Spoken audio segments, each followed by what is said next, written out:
What if Naruto was the trainer of legendary Gangar? Watch till the end. Also like, share and subscribe.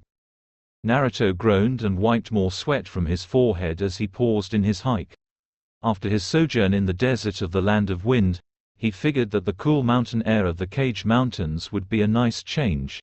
Too bad that struggling along steep, rocky mountain trails was just as sweaty work as trudging through the desert. The scenery was a whole lot more interesting, though. Instead of endless stretches of featureless sand dunes and the odd sandstone mesa, the young Uzumaki found himself in the midst of majestic peaks. There were sheer cliffs, misty waterfalls, and he just exited the lengthy Toad-Mouth Tunnel, which was so maze-like and dark that he'd gotten lost for a few days. And hopefully once he'd hiked to the end of the trail he'd find a more welcoming town than dusty Suna City had been when he'd cleared the worst of the desert. Miyaboku Town was a small, remote place, and a resort town. It was blessed with many natural hot springs which led to the building of many spas and onsen. Tourists would travel there from all over to relax and be refreshed by the warm water and mud baths. But Naruto didn't care for any of that. His interest lay in Miyaboku Town's gym. He had 4 gym badges already. The first 3 had cemented his trainer's license. With that pressure off his shoulders, he challenged a Pokemon dojo and gone to a foreign gym on a whim to acquire his 4th badge. Now that he was halfway to having the necessary 8, he was ready to get badge number 5. After this, I'll head to Senju City, Naruto decided as he started hiking again. The Forest of Death is around there. I hear that's a great place to train, lots of grass, bug, dark, and ghost types there. And if Shadow hasn't managed to evolve by the time I get there, I'll see if I can find the mossy stone that's supposed to be hidden there so that he can become a Leafon. Maybe I'll rename him Konoha. Then, that's supposed to mean leaf. A crashing sound stopped him short. Up above the narrow trail there was a ledge where a wild Machoke was tussling with several Gravelers. The beefy fighting type hefted one of the rock Pokémon over its head and hurled it aside. The boulder-y creature rolled down the slope, and straight for Naruto. With a yelp, Naruto scrambled to the side to avoid being crushed. But he moved too close to the edge of the path and the ground crumbled under his feet. Screaming, he fell down a sheer drop of a few yards and then tumbled end over end down a rough, gravelly slope, and then there was a boulder. Something was wrong. Demon sensed this instantly when he escaped the containment field of his Pokeball and found himself on the side of a mountain instead of on a hiking trail. And then, as he struggled to keep his footing on the loose rock, he spotted the blonde-haired human boy crumpled up against the side of a large boulder. Whisker Face. When the golden-colored Vulpix got no response from the human, he carefully crept closer. The human lay still with eyes closed as if asleep, but the boy was positioned awkwardly on the ground. His bare skin was all scraped up, and there was blood on his face. Demon crinkled his muzzle at the metallic odor of blood and pressed his front paws on the human's shoulder to shake him. "Hey, get up, Whisker Face," Demon barked. "This is no place to take a nap." The young Pokemon trainer didn't wake up. "Hey, what's going on?" Demon looked a few feet up the slope to find that Bolt had also escaped his ball. The Pikachu looked around frantically in confusion, alarmed by the trail of supplies that had exploded from the human's destroyed backpack. When the electric mouse spotted Demon crouched by the fallen trainer, he glared and sparks danced around his red cheeks. "What did you do?" Bolt squeaked furiously. "I didn't do anything." Demon growled. "I found him like this." "I don't believe you." Bolt shot back. "It's always your fault." "It is not." Demon hissed. "Why are you fighting?" A new voice whimpered. "What's going on?" Shadow the Eevee was loose now and taking in the scene with wide, confused eyes. "Demon hurt Naruto-kun again," Bolt said. "No, I didn't." Demon barked. "I didn't do anything to Whisker Face." "Naruto-kun," Shadow squeaked. He spied the blonde trainer limp as the base of the large rock. "Naruto-kun." The Eevee panicked and tried to run to the human boy. But the gravel gave way under his paws and he slipped sideways down the mountainside. "Ah! Help!" One of the other Pokeballs that had come loose from the trainer's belt wobbled and then the sphere cracked open. A purple and black toad creature appeared and sprinted down the unstable slope to catch the falling Eevee. Once it got hold of the smaller Pokémon, it dug its feet into the gravel and slowed the slide until they stopped. "Good save, Gamakichi," Bolt cried, pumping a fist into the air. "No problem." The Krogunk grinned and carefully carried Shadow back up towards the boulder. "So, Naruto, do you have any snacks for me?" the poisonous fighter asked. When he reached the upslope side of the rock where his trainer lay, he froze. Naruto.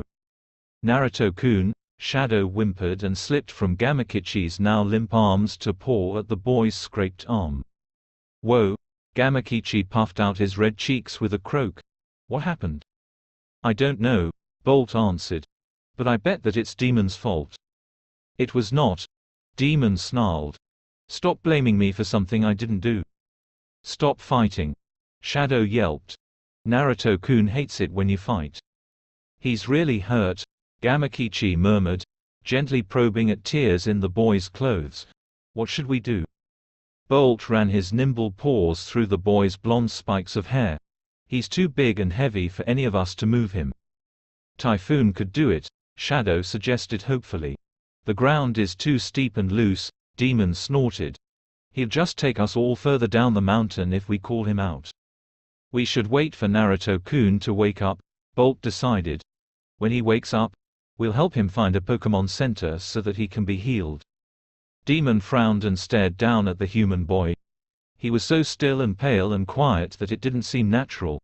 The stupid human was always so noisy and energetic. "You really think he'll just wake up on his own?" the Vulpix scoffed. "I say that we go find another human to help Whisker Face." "And abandon Naruto-kun to whatever wild Pokémon that are around?" Bolt squeaked angrily. "No, we stay here and protect him until he wakes up." "I'm not leaving Naruto-kun," Shadow declared. "Leaving might not be a good idea," Gamakichi said uneasily. "We could get lost." The Krogunk flipped up on top of the boulder. "If any humans walk past on the trail, I'll see them and then we can get their attention." "Cowards!" Demon sneered. "You can't do anything for yourselves now that you're tamed." He turned away from them and started carefully picking his way up to the trail. "I'll see you babies later when I find a human." The fox only hesitated when he reached the flat, stable ground of the path. He wasn't sure which way that the blond boy had been heading, but surely there would be humans in either direction. There was always a human somewhere on a marked path. "All right." Demon took off down the trail at a gallop, his nose seeking the pungent scent of humans. Now to find a human. Manato stared out over the mountains as the sun set behind them. He loved the Cage Mountains. He'd grown up in Miyaboku town and knew the cliffs and ravines around town like the back of his hand. And there were a lot of places in the mountains that were so isolated that no one knew about them. Manato had found a few such places, and he was currently on his way to one of them to camp out for a while. Being the league champion of Hai no Kuni was not how he had imagined that it would be. There was the respect, recognition, and knowledge that he was one of the elite Pokémon trainers in the world, but there were also a lot of obligations that went with the title. He had to participate in certain league tournaments and other official events. As one of the most skilled and respected trainers, he also was counted on to help the police in cases where criminal organizations and Pokémon were intertwined. And then there were the unwritten, unofficial obligations. People all over the country, and even outside of the country, looked up to him. If some of his fans recognized him, he couldn't just dodge them. He had to be polite and indulge them a little. There were requests for autographs and photographs and even the occasional young punks who thought that they were the better battler even though they hadn't bested the required 8 gyms. It had been a novel yet unnerving thing at first for awestruck strangers to approach him wherever he went. But it quickly became simply unnerving. Manato wasn't shy. But he was a private person and preferred anonymity over fame. Over the years it drove him to become as reclusive as he could, traveling to remote places and foreign countries simply to be alone for a while. It just got so hard to stand the shining eyes of small children, and the mix of envy and admiration of other trainers, and the romantic hope and lust of young women who dreamed of winning his heart. He especially needed to escape from the female fans. Manato had never imagined that he would attract a female following upon earning his title. When he first started out as a trainer, he'd been so young that girls hadn't had any place in his mind. Even when he'd grown older, he hadn't given much thought to the consequences of achieving his dream. All that was on his mind was Pokémon and how to be better. Maybe that was my mistake, he brooded as the vanishing sun created the illusion that the mountains were on fire. I only focused on what I wanted in the future, not what the future would actually be like. I never paid enough attention to the present. If only I had, if only. The sting of a light static shock jolted him from his grim thoughts and he blinked, finding Kuroi sitting on the ground in front of him. Sorry, he sighed. Was I looking too gloomy? The Raichu slowly climbed into his lap. All right. He chuckled humorlessly and patted Kuroi on the head. No more brooding on how big of an idiot I am. Kuroi licked his fingers. Manato sighed and eased the Raichu onto his shoulder. He needed to find a good spot to sleep for the night before it got too dark. By tomorrow afternoon, he should be at one of his special hidden spots for a good 2 weeks of alone time. A metallic chiming sound caught his ear just as he was readjusting his camping pack on his back. He thought it was a Chingaling or Chincho at first, as those Pokémon produced chime-like calls. But as he listened, he found the sound to be more like a bell. Manato glanced around at the thorny brush and stunted trees that grew at this altitude for the source of the sound. But the sound found him. The bushes rustled and then a Vulpix burst out into the open. Manato frowned at the little fox Pokémon and slowly pulled out his battered Pokédex. He was familiar with the species, but this one's coloration. It's shiny, he realized in awe. When he'd been young, he'd watched the documentary on the rare red Gyarados whenever it had come on TV. He'd been fascinated by it. And once he'd encountered a trainer who possessed a shiny Meowth. The feline had been light pink instead of the usual pale yellow. Acquiring such a unique Pokémon had been a wish of his ever since he'd first learned that such creatures existed. The golden yellow Vulpix flinched at the sight of him and stared up at his face as if transfixed. It was heavily panting like it had been running for a while. Manato almost ordered Kuroi to hit the Vulpix with a thunder wave so that it couldn't run away and he could capture it. But then he heard the bell jingle again. A soothe bell, he noted. So, it belongs to someone already. Damn. Hello there, he greeted softly, keeping his tone friendly and non-threatening so that the small monster couldn't flee. Are you lost? The Vulpix broke from its strange little trance and yapped at him. Kuroi slid down from his shoulder and slowly approached the Firefox. His Raichu calmly engaged it in a conversation that only the two of them could understand while Manato patiently watched. The language of Pokémon was one of the biggest mysteries that lingered around the creatures. Countless Pokémon researchers spent their entire careers trying to decipher the way that Pokémon communicated without success. Each species made its own kind of unique vocalizations, and yet all species, even those that would never naturally meet, seemed to have no difficulty in understanding each other. When the discussion ended, Kuroi beckoned to him while the Vulpix anxiously paced. So we're going on a field trip? Manato asked. It's getting late. Can't we do this in the morning? The Vulpix snarled and actually sprayed a small burst of embers at him. Manato let out an undignified yelp and stumbled out of the way of the attack. Kuroi immediately disciplined the Firefox, using her long, thin tail to sweep the Vulpix's legs out from under it and then pinning it to the ground with one foot. The Vulpix thrashed, but Kuroi stilled it with a warning crackle of electricity from her yellow cheeks. Okay, Manato sighed. We go now. At his signal, Kuroi released the Vulpix. It gave them both an ugly look before heading off the way that it had come, periodically pausing to make sure that they were following. Kuroi seemed rather disgruntled by the Vulpix's audacity, but Manato was more intrigued with why the Vulpix wanted him to follow it. In his experience, the rarer the Pokémon, the more jealously a trainer protected it. A Pokémon as unique as this Vulpix should never be alone in the wild without its trainer anywhere in sight. This seemed to indicate that something had happened to its trainer. Camping can wait. This might be more important. Kushina stared out over the glassy surface of Lake End as the sun set behind the trees. Her Vaporeon dozed by her feet and her Kabutops crouched watchfully nearby while the rest of her Pokémon lurked beneath the still waters of the lake.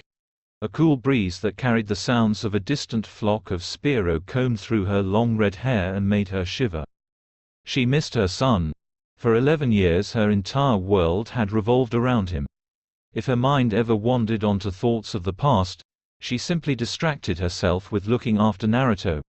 But with her son away, there was no escape from the shadows of her own past, and her old mistakes. Small mistakes were nothing. She could deal with those no problem. But big problems, big mistakes, those she ran from like the devil was after her. People always thought that she was brave, but her boldness and impulsiveness was just so that she didn't have time to think, time to get scared. I'm such a coward, she thought bitterly. I run away to escape, but I only trap myself more. My life's a mess and it's all my own damn fault. On the surface, her life was fine. She had a loving son and a nice house in a nice town. But aside from Naruto and her faithful Pokémon, she was alone. She missed her family and her home country. She missed all the friends that she'd made on the road as a trainer. She missed him. But she couldn't go back to them. Surely they'd all resent her for leaving him, for all the things that she'd kept from them. Maybe they'd even hate her. He definitely would. Kushina couldn't bear that. I'm sorry, she whispered, vainly hoping that the breeze would carry her words to all the people that needed to hear it. The brightly colored sunset faded into murky twilight. I'm so sorry. Shadow stared up at the yellow full moon and shivered. Naruto-kun was getting cold and he was starting to breathe funny. He still hadn't woken up. Before the sun had gone down, Bolt and Gamakichi had collected all of the things that had fallen out of Naruto-kun's bag. The Pikachu and Krogunk had tried to fix the bag, but they'd only ended up tearing it worse. Shadow had just stayed curled up near Naruto-kun's head to keep him warm while they waited. Why can't I evolve? The Eevee wondered miserably. Bolt evolved into a Pikachu just fine. I should be able to evolve the same way, so why haven't I? Naruto didn't seem to mind Shadow's failure to transform. He had to be one of the best, nicest trainers in the world. He'd taken him through 4 gyms and a Pokemon dojo. He'd not only won Gamakichi from the dojo, but he'd gotten Sandy the Trapinch from the creepy gym leader in Suna City. And he'd raised Bolt from Pichu to Pikachu, and Typhoon from a lowly Magikarp to a mighty Gyarados. One day everyone would see how great Naruto-kun was. But will I still be with him? Shadow worried. If I don't evolve soon, he might get fed up with me and send me away. He might replace me with a better Pokémon. It was a worry that had been growing inside of him for more than a month. Whenever he confided his fears to the others, they always tried to reassure him that Naruto-kun would never do that. Well, not Sandy because she was too new, and not Demon because he was mean, but Bolt, Typhoon, and Gamakichi did. A cold wind moaned through the peaks and Shadow snuggled closer to Naruto-kun. His trainer always tried to do some training with him at night in hopes that the Eevee would evolve. But Shadow hated the dark. It was scary. A creepy laugh drifted on the air. Did you hear that? Gamakichi muttered. It's probably just the wind, Bolt whispered back. The laugh grew louder and closer. I'm not the wind. Who's there? Bolt demanded. A Gangar materialized in the air above them. We are. We? Shadow whimpered. Yes. The Gangar cackled wildly. We. And then a Haunter, 2 Ghastlies, and a pair of Shuppets appeared from thin air around the floating Gangar. What do you want? Gamakichi asked warily, his body shivering in anticipation. We want to eat that human's dreams. The Gangar laughed madly. Move aside and maybe we'll leave you alone. But Naruto-kun is hurt, Bolt squeaked angrily. You can't eat his dreams. You could kill him, Gamakichi growled. We don't care. The Haunter sneered. We're hungry. The Haunter vanished only to reappear right in front of them, disembodied hands spread wide. A cold sensation washed over Shadow, but both Bolt and Gamakichi went flying several feet away and down the mountainside. All the other ghosts swooped in, aiming for the helpless human. Gee, go away. Shadow squeaked and tried to cover his trainer's body with his own smaller one. Leave Naruto-kun alone. Ugh, normal types are so annoying, one of the ghastly groaned. I'll take care of it, the second ghastly said and extended its tongue to lick Shadow. The Eevee shivered at the disgusting contact and swung his tail at the gaseous ghost, only to touch nothing. Idiot! The Gangar cursed and smacked the ghastly. Ghost attacks can't touch normal types. That's why it didn't move when Haunter used Astonish on them. Put a curse. Gamakichi appeared out of the darkness and slammed into the Gangar. Take that! The Krogunk cried and lunged at the startled Shuppets in pursuit. Come back here, you stupid sheets! Ow! The Gangar grunted. I hate feint attack. Ghastlies, lick that toad. The two shadowy gas balls moved to attack Gamakichi from behind while he focused on the Shuppets, but were interrupted by a burst of electricity. Not so fast! Bolt squeaked angrily, his red cheeks sparking. Don't forget about me. You're annoying, the Gangar sneered. It hurled a misty orb of light at the Pikachu. Eat this. At first Bolt just sat there after being hit with the mysterious attack. Then the Pikachu started to stumble and grope around. It was like his body was disobeying him, or that he was seeing things that weren't there. Oh no! Shadow trembled. It confused him. Ah! The Eevee flinched at the Krogunk's cry and turned to find the poisonous fighter trembling in paralysis. Gamakichi had battered both Shuppets into submission, and badly damaged one of the ghastly. But the second ghastly had landed a good lick and now he couldn't move. Hey, the Gangar chuckled. Now that those two annoyances are taken care of, let's eat. The Gangar, Haunter, and two ghastly crowded around the fallen boy, brushing Shadow aside with their cold presences. They started drawing hazy streams of energy from the human. Naruto-kun's breathing got even worse and he started to moan and cry. Stop it! Shadow cried and threw himself between the ghosts and his trainer. You're killing him. We don't care, you fluffy rat, the Haunter snarled. Move out of the way, or one of the ghastly will curse you, the Gangar threatened. Shadow trembled in fear. Bolt was still staggering around in confusion, and Gamakichi was still frozen in paralysis. No, Shadow gulped. I'm not moving. I won't let you hurt Naruto-kun. The Gangar drifted down to the ground and strolled right up to Shadow with a sinister grin. Too bad. Curse him. The healthier ghastly loomed over him with a wicked, toothy grin. I can't run away. The ghost generated a large nail and prepared to drive it into itself to lay the curse. I have to do something. The moon was big and full and bright. I have to protect Naruto-kun. The Eevee started to glow, giving the ghost's pause. Then the little monster's silhouette began to change and expand. When the aura of blinding light disappeared, a very different creature crouched there. It was sleek and black and 3 times the size that it had been. Yellow rings were on its shoulders, hips, forehead, ears, and tail, which glowed faintly in the moonlight. Its eyes were red and glaring. Manato peered through the darkness as he and Koroi picked their way along a treacherous rocky path that hugged a mountainside after the strangely colored Vulpix. To be able to see the narrow trail, he'd had his Raichu use flash, turning her into a walking lantern. The circle of light cast by her glowing cheeks barely reached far enough out to keep the Vulpix in view as it impatiently pranced ahead of them, leading him ever further down the road. This stretch of trail is dangerous, even in full daylight, Manato frowned. Perhaps the Vulpix's trainer walked too close to the edge, or part of the trail collapsed. If that happened, he or she could be very hurt, maybe even dead. They rounded a bend in the trail and were greeted by the sounds of battle. The shrieks of ghost Pokémon echoed against the mountainous cliffs. Manato didn't hesitate as he broke into a run. Ghost Pokémon only appeared in certain environments. They favored graveyards, abandoned buildings in remote places, and some forests and caves.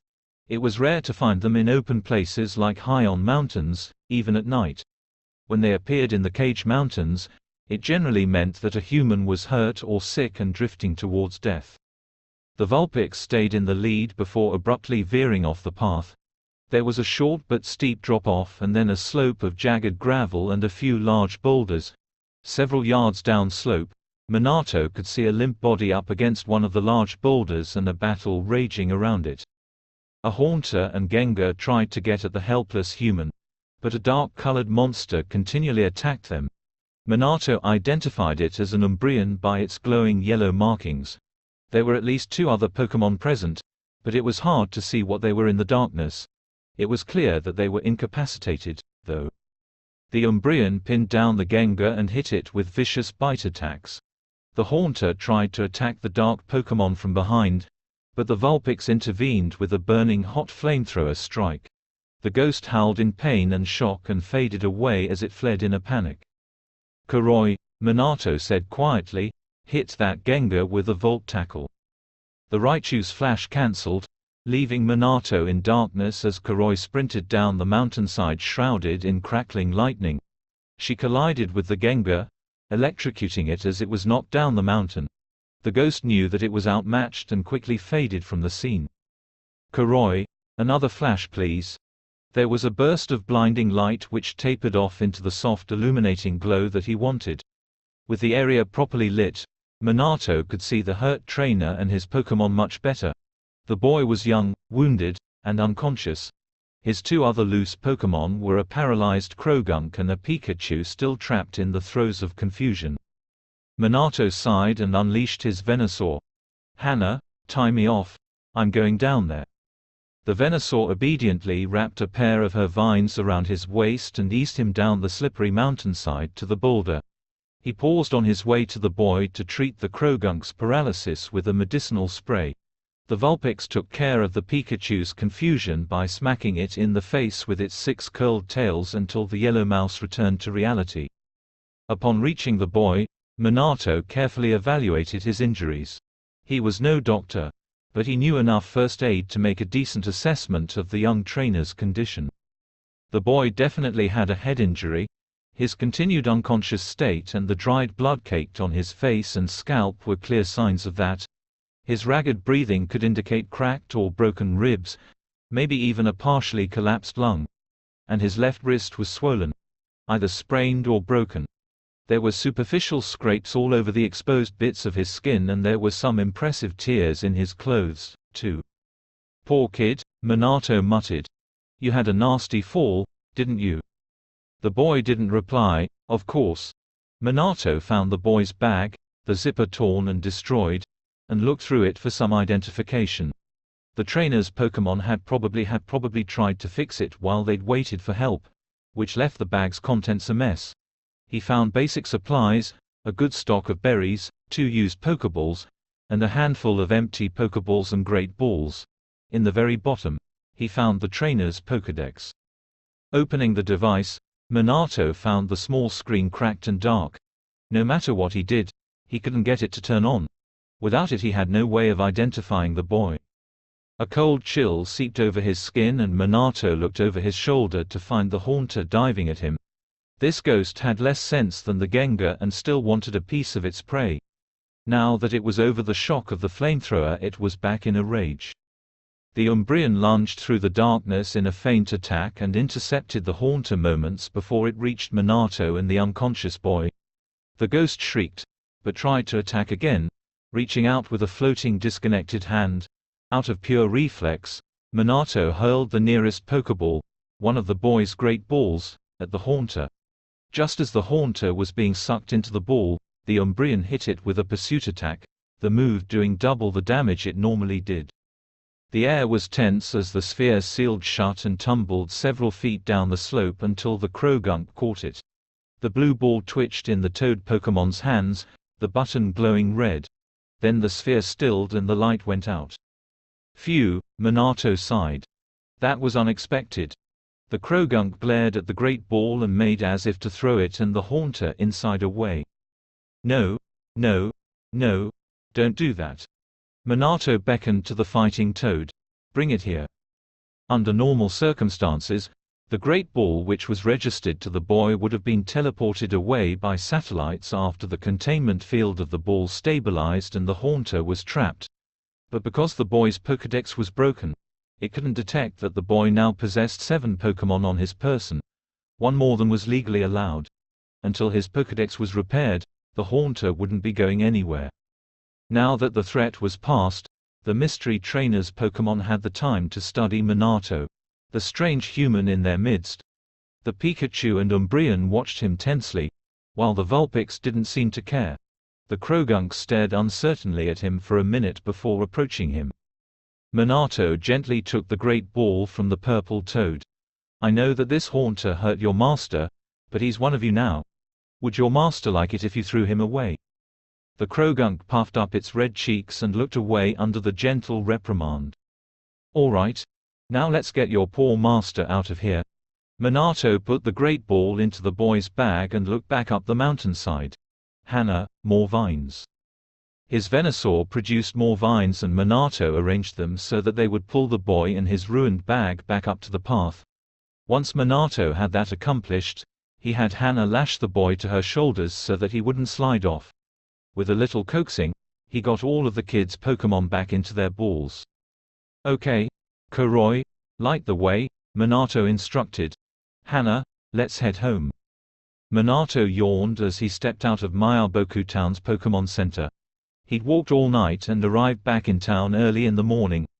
After he dropped the boy, who'd remained unconscious, at the hospital, he'd brought the young trainer's Pokémon to the center to be cared for until the boy had recovered. Now there was one more thing he had to do before he could retreat to his half-uncle's home and get some sleep. He made his way to a small electronics shop and waited at the counter for the owner to appear. With the boy's Pokédex broken, there was no way to know who he was or discover his next of kin to let them know that the kid was in the hospital. Getting the device repaired was very important. "Ah, Manato-san, what a pleasant surprise." A gray-haired man with thick glasses greeted as he appeared from a back room. "You look a bit tired." "I am," Manato smiled politely. He removed the damaged Pokédex from his pocket and placed it on the counter. "Could you fix this for me?" The older man carefully examined the device before nodding. "Yes, this I can fix. It's not yours, is it?" "No," Manato replied. "It belongs to a young trainer who fell from one of the more dangerous trails outside of town and is out cold in the hospital. I need to get his information so that I can notify his family." "I see," the man nodded gravely. "It'll be a while before I can repair it. I'm really backed up in my repair work. But I can retrieve the information that you need from it in a few minutes." "That would be great," Manato smiled tiredly. The repairman took the Pokédex into the back. "It should just be a few minutes." Leaning heavily against the counter, Manato settled in to wait. Admittedly, he was very curious about the mysterious boy. When a nurse in the hospital had cleaned the blood from the boy's head, he'd been startled at how eerily the kid had resembled himself at the same age. The boy could have doubled for his son, if he'd had one. And when he'd been transporting the boy to town, he'd noticed the kid's collection of gym badges.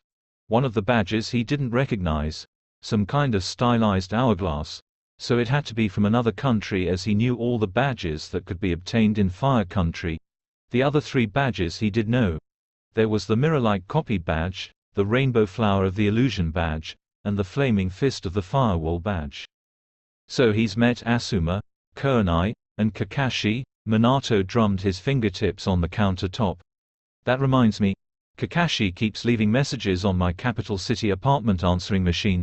I really need to remember to call him back and see what he wants." "Here we are," the repairman declared as he returned with a computer printout. "I should get that Pokédex fixed in a week at the very latest. I hope that kid will be okay." "The doctors are sure that he'll recover just fine," Manato said as he took the paper. "Thank you." Information in hand, Manato left the shop and headed home.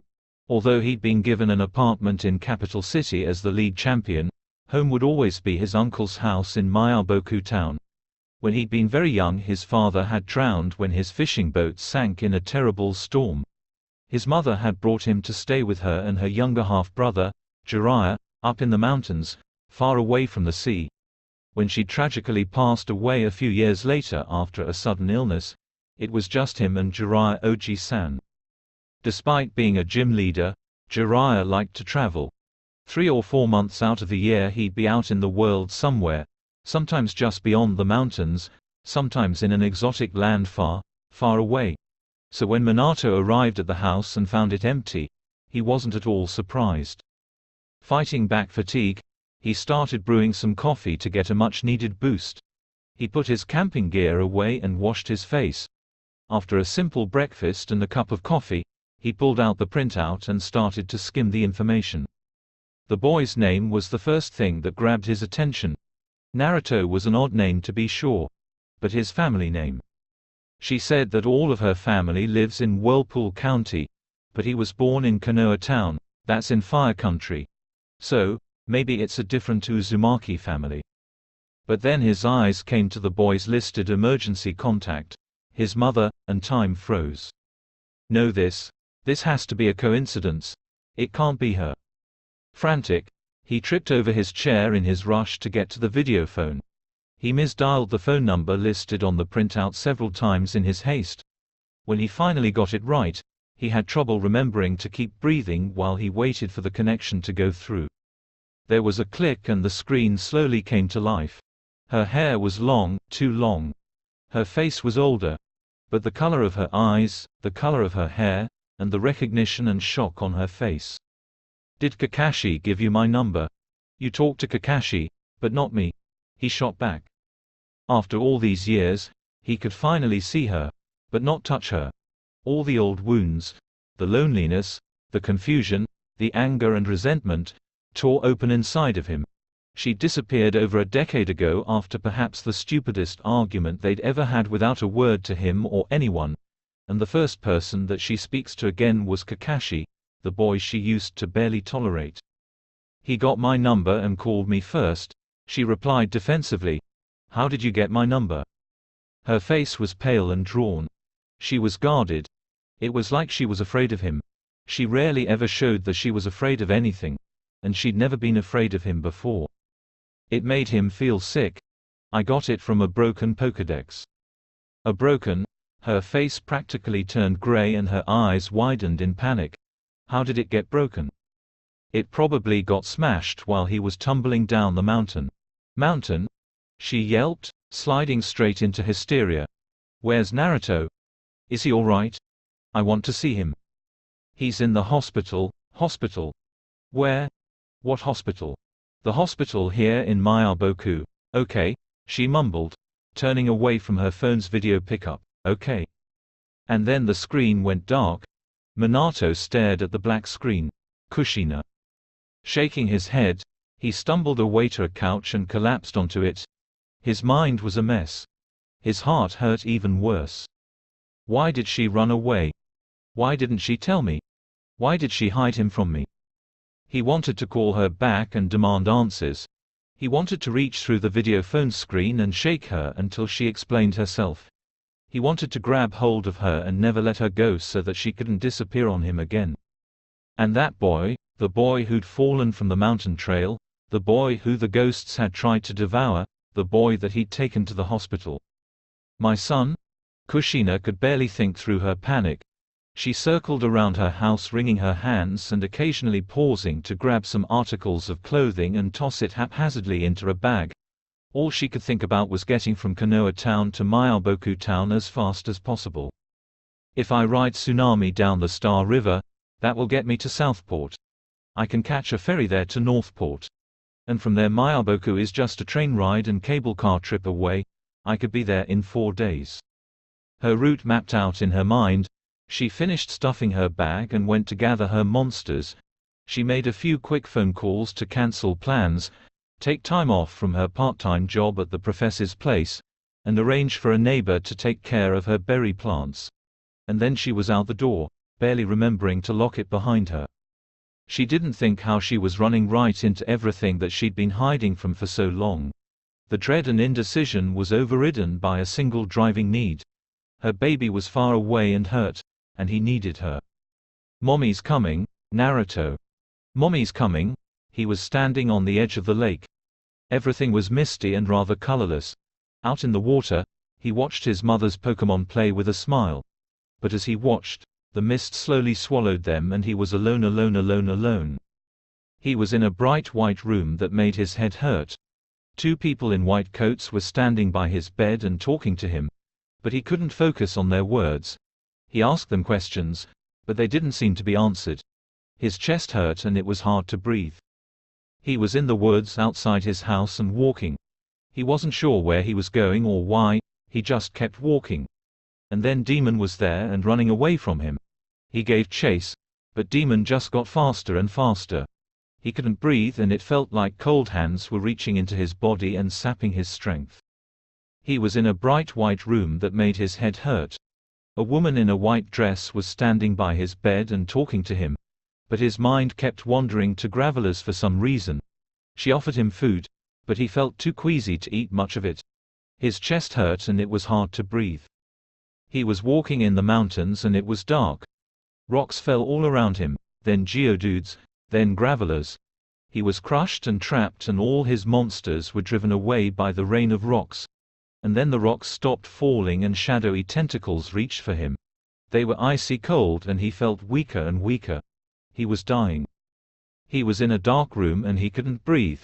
A shadowy figure that he couldn't really see caught him by the shoulders and eased him back down against the bed. He was frightened and cried out for his mother, but she didn't come. The shadowy person stroked his hair gently and whispered kindly to him. "Go to sleep, son. Your mother will be here soon." And he slept. Sunlight stabbed at his eyelids and Naruto groaned. He tried to move to escape it, but a sharp pain in his left side kept him from squirming away.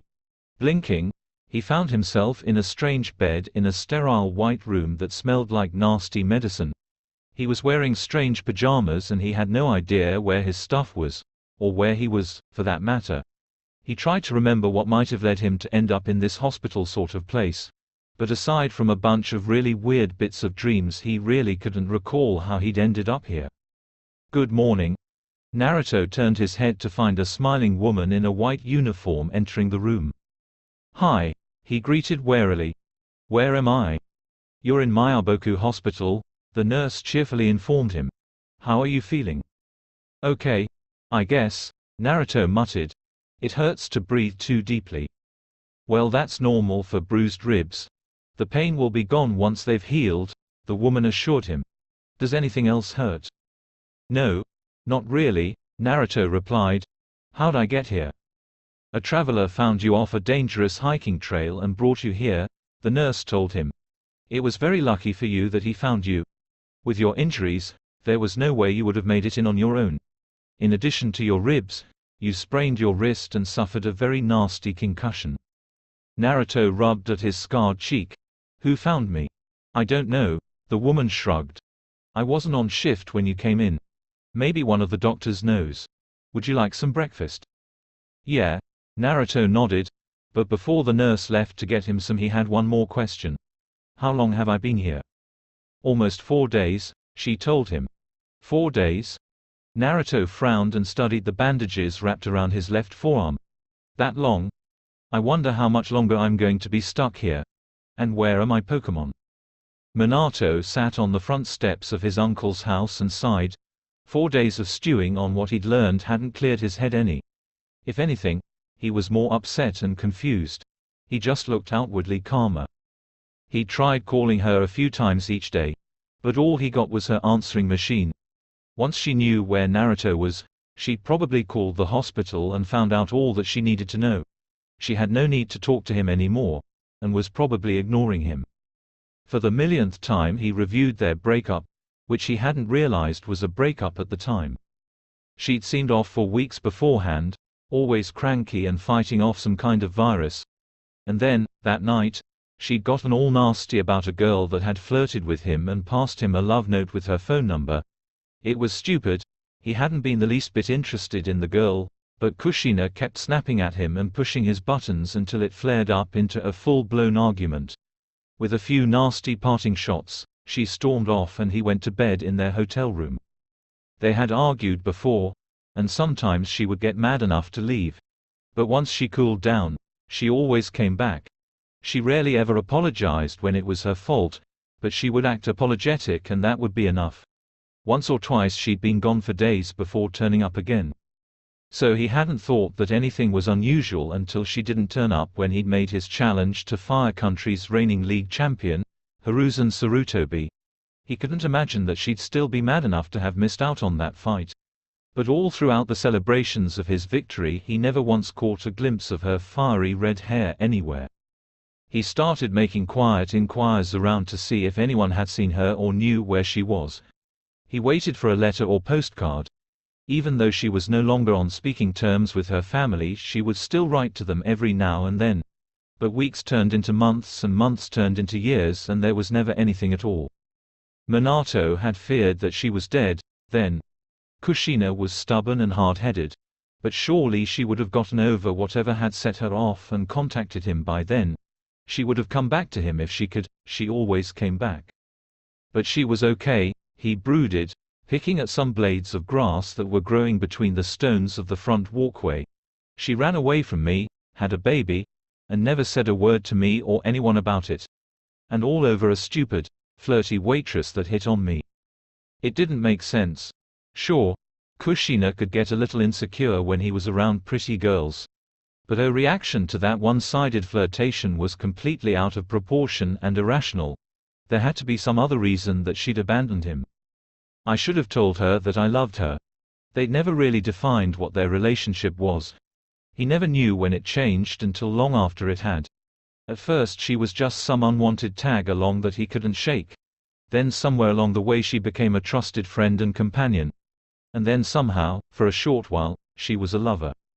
Maybe if she knew, she wouldn't have run away. Or she would have come back. He ran out of blades of grass in easy reach and sighed. Or maybe she would have run off sooner. A shadow fell over him. Where's the hospital? He started at the voice and jerked his head up to find Kushina. She came here. She looked pale and tired.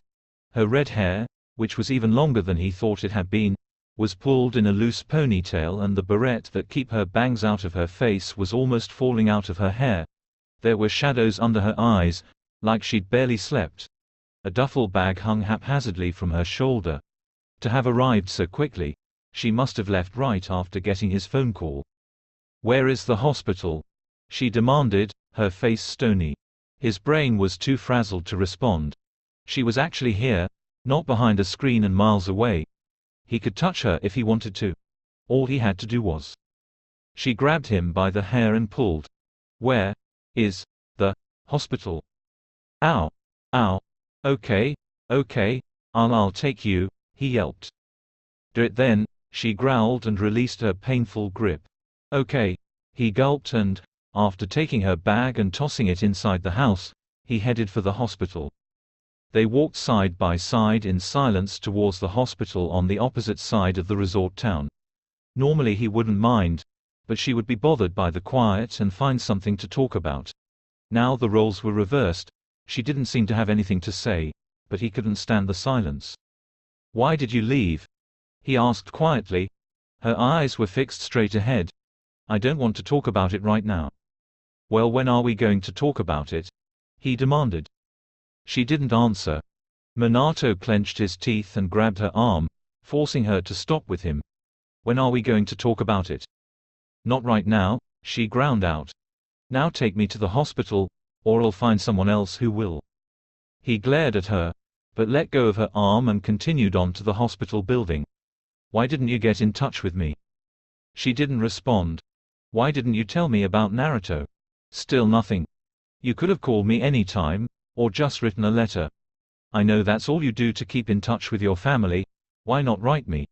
Do I really mean so little to you? He was venting his frustrations now, but still she said nothing. Did anything that we did together mean anything to you? Was I just some adventure that you were done with? Did you ever think of me at all after you left? She still had no reaction and he wondered if she was hearing anything that he was saying. He threw all sorts of sharp questions and bitter comments at her, trying to get a response as well as releasing everything that he'd bottled up. He tried to get her talking with meaningless questions, like why had she decided to grow out her hair after keeping it so short for so long. But she just followed his lead in uncharacteristic stoic silence. I waited for you, he sighed as the hospital building came into sight at last. I didn't know that anything was wrong, so I just waited for you to come back. And when you didn't come back, I started looking for you, but I never found you. I waited for phone calls or letters that didn't come." His chest felt uncomfortably tight. "I missed you. Did you miss me at all?" "Please," she said softly, her voice wavering and watery. "Shut up. I just want to see him and then go to sleep. I haven't slept since, I don't know." Manato bit his lip, then tentatively looped an arm around her shoulders and pulled her close to his side. "He'll be okay. If you hadn't hung up on me, or called the hospital, you'd know that. He didn't break anything, just a lot of bruises, a sprain, and a concussion. He'll be okay." She buried her face into his shoulder and cried. He stood frozen for a moment before carefully embracing her. It felt awkward. It had just been so long since they'd had any sort of physical contact with each other.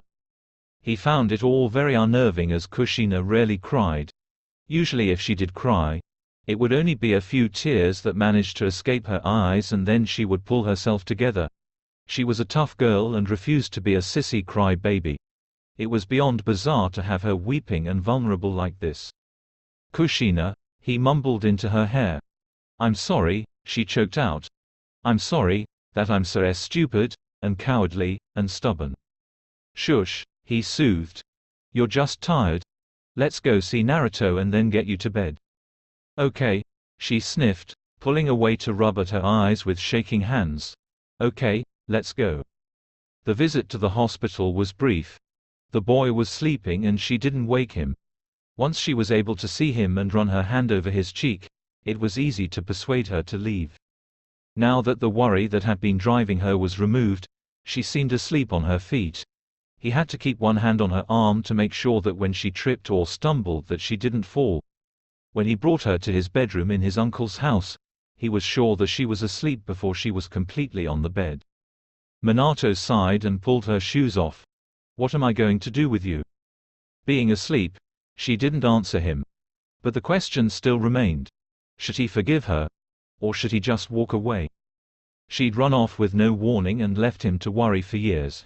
She had never told him about Naruto and he had to wonder if she ever was going to tell him. And so he'd missed everything.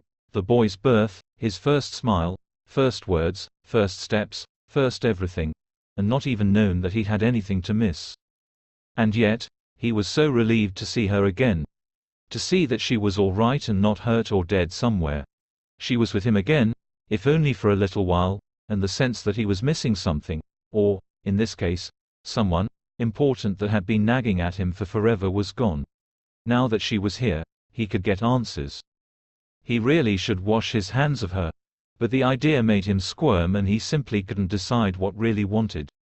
"I need to clear my head." Sighing, he tucked her in and left the house for the Pokemon Center. "I need to swap out Kyuubi for Kirin. A good ride should help me." When Kushina woke up, it took her a while to realize where she was. Sleep had been all but impossible on the way to Miyaboku Town. Every time she tried to close her eyes her imagination would throw horrible images at her, Naruto hurt, broken, bleeding, and she would be forced awake to escape them. Almost 4 straight days with no sleep left her brain fuzzy, her thoughts clouded, and her recollections of her trip hazy at best. But now that sleep had refreshed her brain, she could figure out where she was and review all that she'd done on her way to here. She was obviously in Manato's old room in Jiraiya's house. It was still a little boy's room with sun-faded posters taped to the walls, a small bed with Pokeball pattern sheets, and shelves lined with dusty books and kiddie collectibles. Once Manato left to train Pokemon, he wasn't living in this room anymore and evolving it with him as he grew up. And Jiraiya was no interior decorator. Not that he was around enough to bother with the room anyway. So the room was left as Manato had left it when he started on his journey. What she'd done to land herself here made her cringe. "I'm mean to him. I give him the silent treatment. Then I cry all over him. And then there's all the stuff I didn't tell him, not to mention ditching him in the first place." She buried her face in her hands and groaned. "I guess I'm lucky that Manato's so nice. If I were him, I would have made me sleep in a hotel, or outside." She shivered and hugged herself. "But he's definitely mad at me. I woke up alone." Shaking her head, she skulked out of his room. She'd slept all day and all night, making it early the next morning. Neither Manato nor Jiraiya seemed to be awake or around, and that made her relax a little as she stole into the shower. Of course, in her haste to pack and get to Miyaboku, she hadn't packed any toiletries, so she was stuck using Jiraiya's supplies. At least with his long hair, he has good shampoo and conditioner. She smirked slightly as she washed. I'm sure that his hair is still longer than mine. Clean, and in fresh clothes, she headed down the stairs to face the music, or whatever he was going to make her face. Manato was passed out on the living room couch. It looked like he'd spent the whole night there instead of sleeping with her, or in Jiraiya's room. When she crept up to him, she found that he smelled like smoke. He hasn't picked up smoking, has he? She frowned at that thought. I'll kick his butt if he has, because then Naruto will want to, too. A faint orange glow that had nothing to do with the rising sun brought her attention to the front window. Peeking outside, she found Kirin the Rapidash placidly grazing on the front lawn, a bridle and reins still fastened to her head. She wore no saddle as Manato always rode her bareback. A saddle was just too big and bulky to carry on the road, and a pain to remove for using her in battle, so he'd never used one. Oh, he just went riding. Pontia and Rapidash seemed impossible to ride because of their flaming manes and tails, but if the fire horses trusted you, their fires wouldn't cause burns. It was an eerie experience to ride one and have the fire blow in your face, but only feel warm instead of searing hot. But long rides still left the human rider smelling like smoke. Kushina took a minute to finger Manato's hair before slipping into the kitchen. It was filled with bachelor food, frozen dinners and anything that was instant, but she did find some milk that was still good, non-moldy bread, eggs, and bacon. So she started making breakfast for two. If Jiraiya was around, he'd have to make his own breakfast. Halfway through cooking, Manato shuffled into the room, rubbing the gritty sleep from his eyes. "What are you doing?" "What does it look like I'm doing?" she replied, her eyes fixed firmly on her cooking. "I'm making breakfast." "You really don't have to do that." She took a moment to rein in her temper, because she really had no business getting mad at him, before responding. "I've learned how to cook. I swear that I won't kill you with food poisoning this time." He didn't say anything, and eventually she heard the scraping sound of him pulling out a chair to sit down. "So, did you sleep well?" "I slept like the dead," she answered. "But what about you? I'm sure that your uncle wouldn't care if you stole his bed for the night instead of using the couch." "I'll never sleep in his bed," Manato swore. Who knows how many dates he's had there. Kushina shuddered at that. Jiraiya, being a man, probably didn't wash his sheets half as much as he should. And well, it was Jiraiya. She'd rather not know what he did in his own room, and who he might do it with. "Point," she agreed and dished up the cooked eggs and bacon on 2 plates. "Very good point." The bread popped out of the toaster and she added it to the plates before bringing it to the kitchen table. "You know, you could have made me sleep on the floor and kept the bed for yourself." "You don't make guests sleep on the floor." He shrugged and eyed his plate suspiciously. "You're too polite, sunshine," she muttered as she sprinkled some salt and pepper on her scrambled eggs. "You know I don't deserve it." A tense silence fell over the table. Kushina was the first to eat. When Manato saw that the food wasn't toxic, he tentatively consumed his own food. It was only when they'd finished and Kushina started washing the dishes in the sink that they started talking again. "Speak already," she muttered as she scrubbed angrily at the egg skillet. "You had a million questions yesterday." "All right," he sighed. "Why did you leave?" "I got scared," she mumbled. "You were close to achieving your dream, and getting famous. I was barely 20 in that morning. I just found out that I was pregnant. I was a basket case and I just used that argument as an excuse to run. Of course I couldn't outrun this problem. It just went with me wherever I ran." "You thought of him as a problem?" "At the time, yes I did," she nodded slowly. "A baby was the last thing that I wanted, or was ready for. I didn't know anything about babies. I was scared out of my mind." "You didn't have to keep him." She shot him a glare. "I'm going to pretend that you didn't say that." The blonde man flinched at her look. "Yeah, Were you ever going to tell me about him? I really don't know, she said, dropping her eyes into the soapy sink. What sort of answer is that? He demanded sharply. It's my answer, she shot back. When Naruto was born, all I could think about was how to take care of him and not royally screw it up. He was 3 years old when I finally had enough time to myself to think about other things. I was afraid that I'd waited too long, that you would be angry with me for not letting you know what was going on right away. She turned completely away from him, unable to look him in the face. I could never make up my mind on what I should do. So I did nothing. I was afraid that you'd hate me. He stayed silent for what felt like forever. Does he know anything about me? Nothing beyond what he's seen on TV, she replied quietly.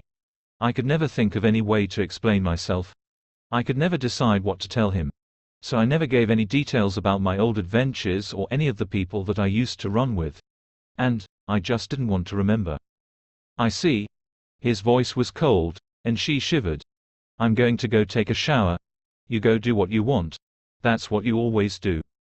Kushina didn't dare move until he'd vanished upstairs to take his shower. When she heard the faint sound of the bathroom door closing, she hurried out of Jiraiya's house. She paused only long enough to pet Kirin before she hurried off to the hospital and Naruto. He hates me. She rubbed at her stinging eyes. And I have only myself to blame. Not even an icy blast of water in the shower helped cool Manato's raging emotions. He was feeling so much it was hard to sort out all the different emotions. He didn't know if he wanted to scream or cry or just curse until he lost his voice. He needed another ride. Hair still wet from the shower, and his shirt sticking to his damp torso, he jogged out to his Rapidash, who was still staring down the street into town. Kushina had probably headed to the hospital to see Naruto. He clenched his jaw and approached the horned fire horse. Kirin, I need another ride. The horse Pokemon eyed him for a moment before turning so that he could climb aboard easier. Manato vaulted onto her back and immediately urged her beyond the fringes of town at high speed. Soon they were racing through the trees and down the mountain at a blistering pace. Kirin's blazing mane practically blinded him, but he didn't care.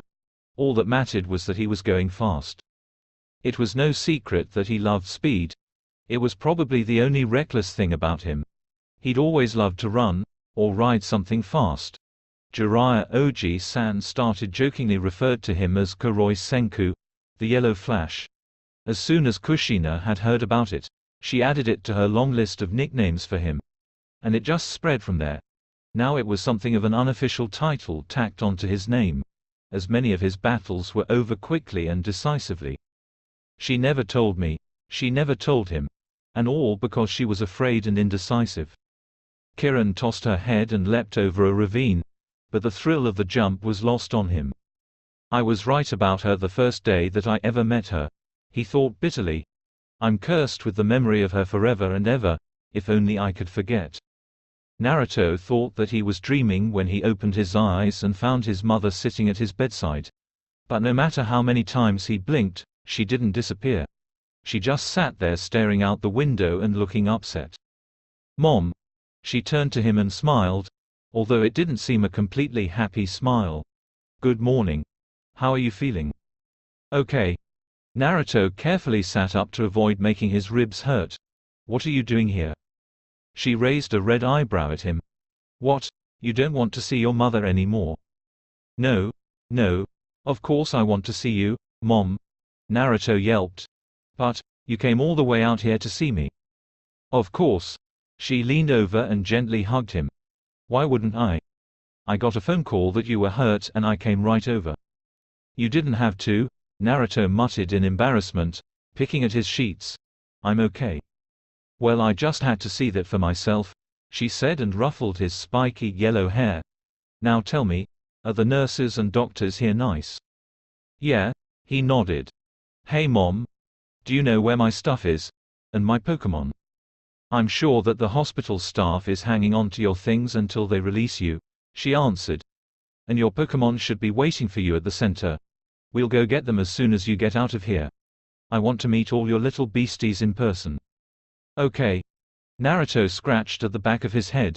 Mom, how long will you stay? As long as you need me to, she smiled. Maybe I'll even stick around to see your gym challenge. It's been a while since I've seen one of those. Naruto gulped nervously at that. Really? Relax. I'm not that scary, am I? Besides, she leaned over and kissed his scarred cheek, your poor, lonely mother needs something to do. Mom. Naruto groaned and rubbed at the spot that she'd kissed. Fine. You can watch if you want. She grinned. Or, thank you. Naruto half grinned back and rubbed at his bandaged wrist. I just hope she doesn't embarrass me in front of the gym leader. When Jiraiya strolled through his front door, he was greeted with the sight of his beloved nephew sprawled out face down on the couch.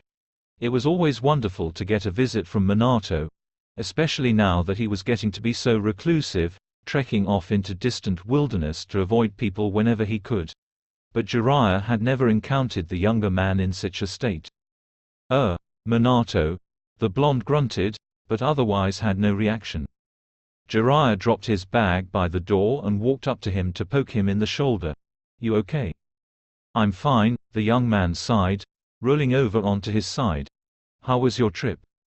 It was good, Jiraiya grinned, taking a seat on the couch arm. I headed down to Southport and caught a nice cruise to another continent.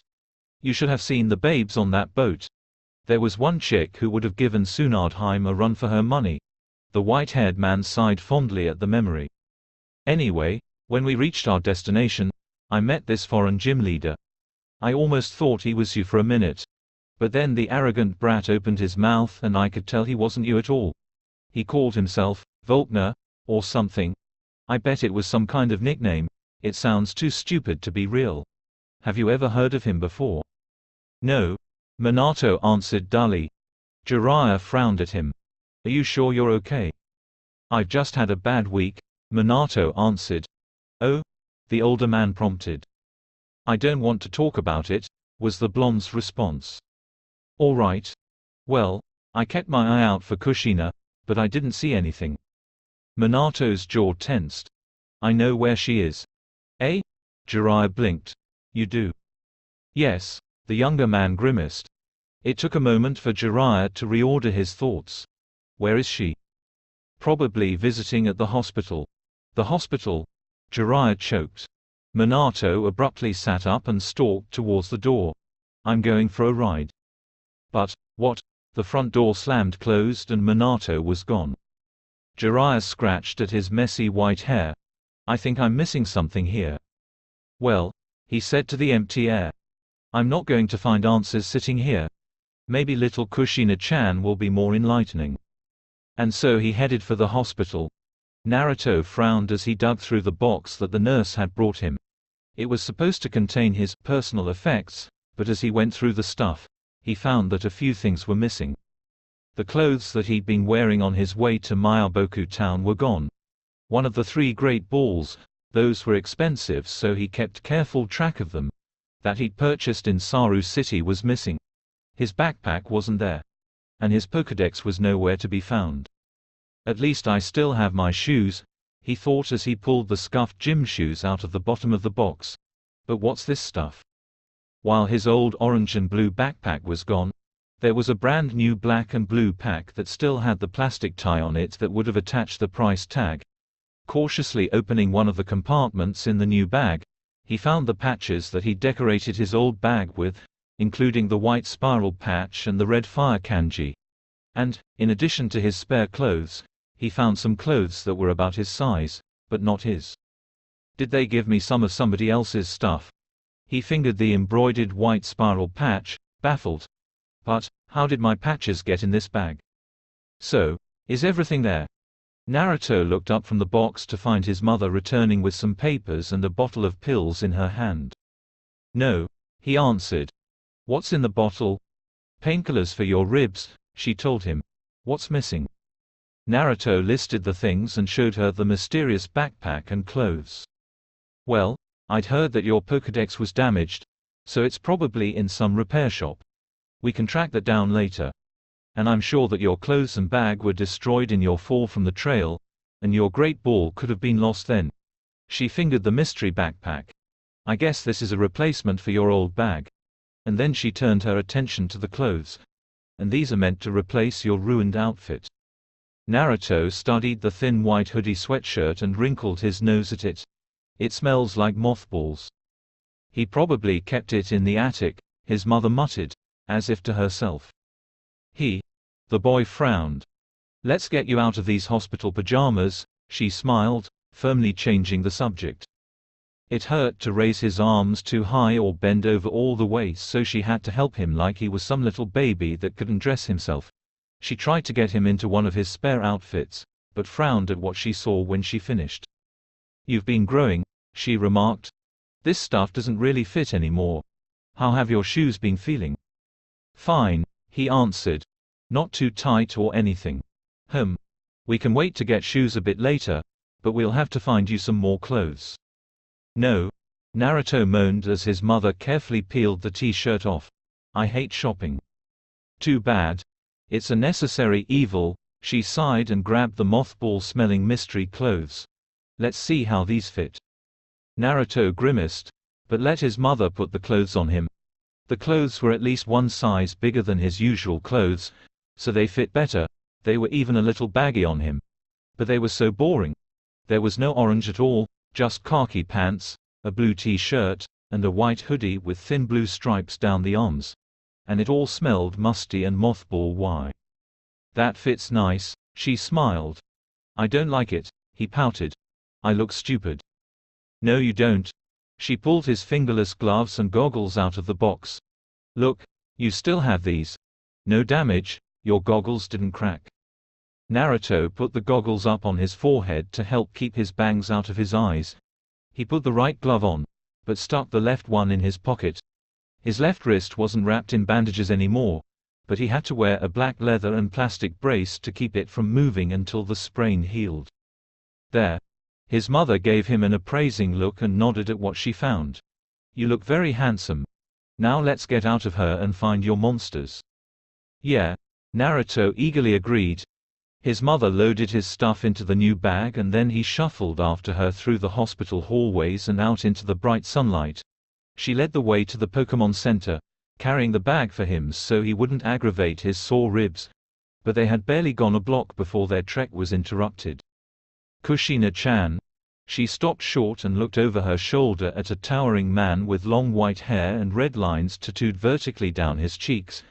He was an older guy and made himself even taller with old-style wooden platform sandals. The man also favored older-style clothes, drab green clothes and red hoary-like vest, which made the guy look like some crazy mountain man hermit. Yes, Jiraiya. She sighed. You grew out your hair. The man sputtered in disbelief. Naruto tugged on the sleeve of his mother's yellowish leather jacket. You know this guy, Mom? Mom? The man yelped, his eyes immediately darting down to Naruto. And then his face paled and his jaw dropped. After a long stare that made Naruto squirm, the white-haired jerked his eyes back to his mother. You slept with him. Why don't you just shout that from the rooftops?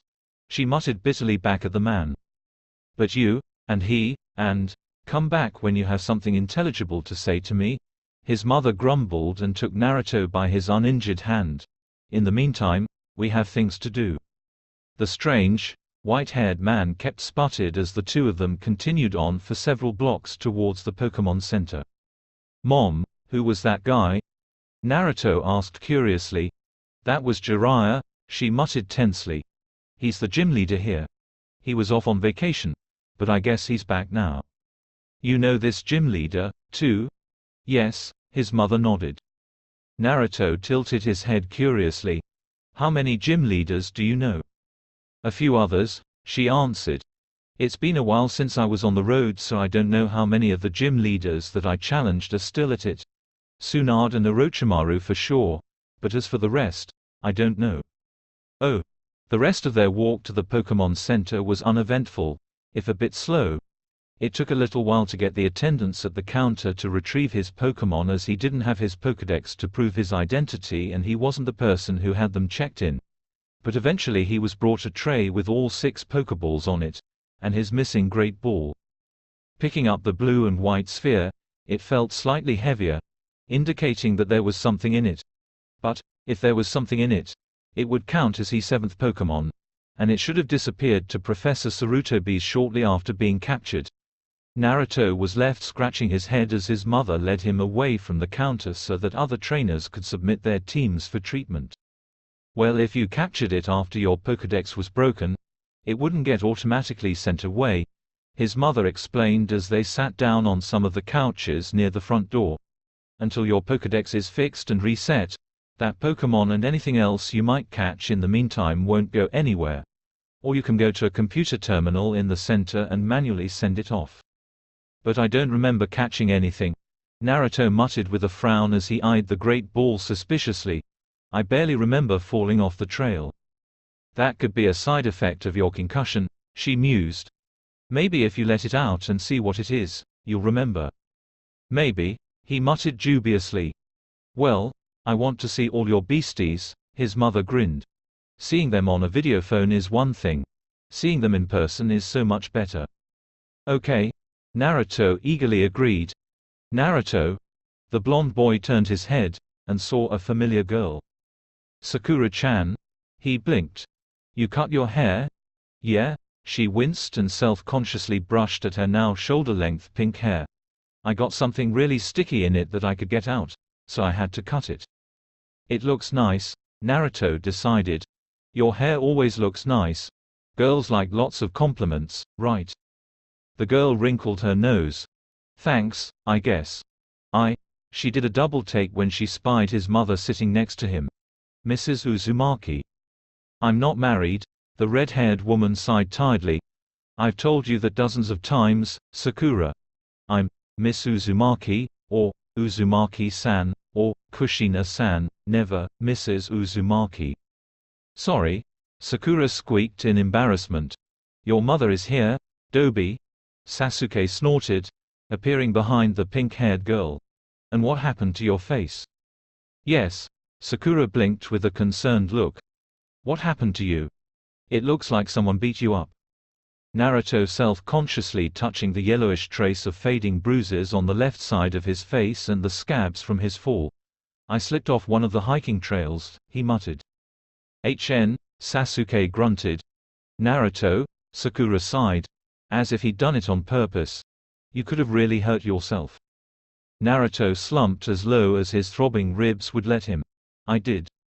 That explains why your mother is here, Sasuke said, sparing the woman a nod that was too brief to be completely polite. Yeah, Naruto grunted, embarrassed. Where's Sai? When he encountered his old classmates back in Shinobi Town, Sakura, Sasuke, and Sai were traveling partners. Naruto had headed straight for Kunoichi Town straight after earning the copy badge from Kakashi, and he hadn't run into the trio since. It was nice to see them again, he just wished that they hadn't shown up when he was such a mess. It was embarrassing. He went his own way after Kunoichi Town, Sasuke muttered. He got a phone call and then made this weird announcement to us. That it was time he went his own way. And then he just left, Sakura shrugged. Weird. Naruto frowned. I always thought that boy was a strange one, his mother muttered. I'd bet money that it was his uncle that called him and told him what to do. Danzo always had that boy on a tight leash from what I could see. Do you have 7 Pokeballs there? Sasuke asked with a frown, noting the extra great ball in Naruto's lap. My Pokedex got broken, the blonde stiffly shrugged. Sasuke narrowed his eyes at the collection of minimized spheres. What do you have? Naruto hesitated. How can I tell him that I don't know what number 7 is? Why don't we go outside? Get some fresh air? His mother abruptly suggested with a smile. I know the perfect place to let all your beasts out for a little exercise. After a quick lunch at an out-of-the-way cafe and some walking, his mother led the 3 of them to a small mountain meadow a few minutes' walk out of town. There was a stream that was wide enough and deep enough for a Gyarados to swim around comfortably running through it. The place was just as his mother promised it would be. All right. The red-haired woman clapped her hands and released her Vaporeon. Let's see what we've got. Naruto decided to go by seniority and set Demon loose first. The Vulpix looked at him for a long moment, looked to his mother and Uzu-chan, glanced briefly at Sakura and Sasuke, and went about sniffing around the meadow. Sakura produced her Bulbasaur and Sasuke released his Charmander. Except, his Charmander had evolved since Naruto had last seen it, so it was now a larger, fiercer chameleon. From there, Naruto set free Bolt. The Pikachu seemed baffled that his mother was there in the flesh and not behind a video screen, but she soon had him in her lap and melted into a yellow puddle from her soothing touch. Sakura freed her Wurmple, which was now fully evolved into a beautifly that happily fluttered around, examining the meadow's flowers. Sasuke set his Shinx, which was now a smug-looking Luxio, out, and the electric type seemed to sneer at the Pikachu luxuriating under the older Uzumaki's touch. Next came Typhoon, the mighty Gyarados. His mother almost dropped Bolt in her hurry to fuss over the magnificent blue sea serpent. She was so distracted in admiring the beast, she barely noticed Sakura's pink little Happiny or Sasuke's Larvitar. Naruto grinned, pleased at his show-stealing monster. The next round had Sasuke releasing his Zubat, Sakura sending out her Cherubi, which was now a Cherum, and Naruto set free Shadow. Or, what should have been Shadow. He stared at the Umbreon that sat before him blankly. "Oh, your Eevee evolved into an Umbreon?" Sakura asked, hugging her unbloomed Cherum. The Umbreon walked right up to him and rubbed its head against his side. "I guess." Sasuke raised an eyebrow. "You guess? It must have happened not long after you fell," his mother suggested while Uzu-chan got herself acquainted with what she might have become had she not been exposed to a water stone. "How could you forget one of your Pokémon evolving just because you tumbled off a trail?" Sakura asked skeptically. "I got a concussion," Naruto pouted. "Does that flower Pokémon always look so droopy?" "No." Sakura glared slightly. "Cherry, use Sunny Day." The grass Pokémon with the concealing purple petals started to glow with a faint red aura.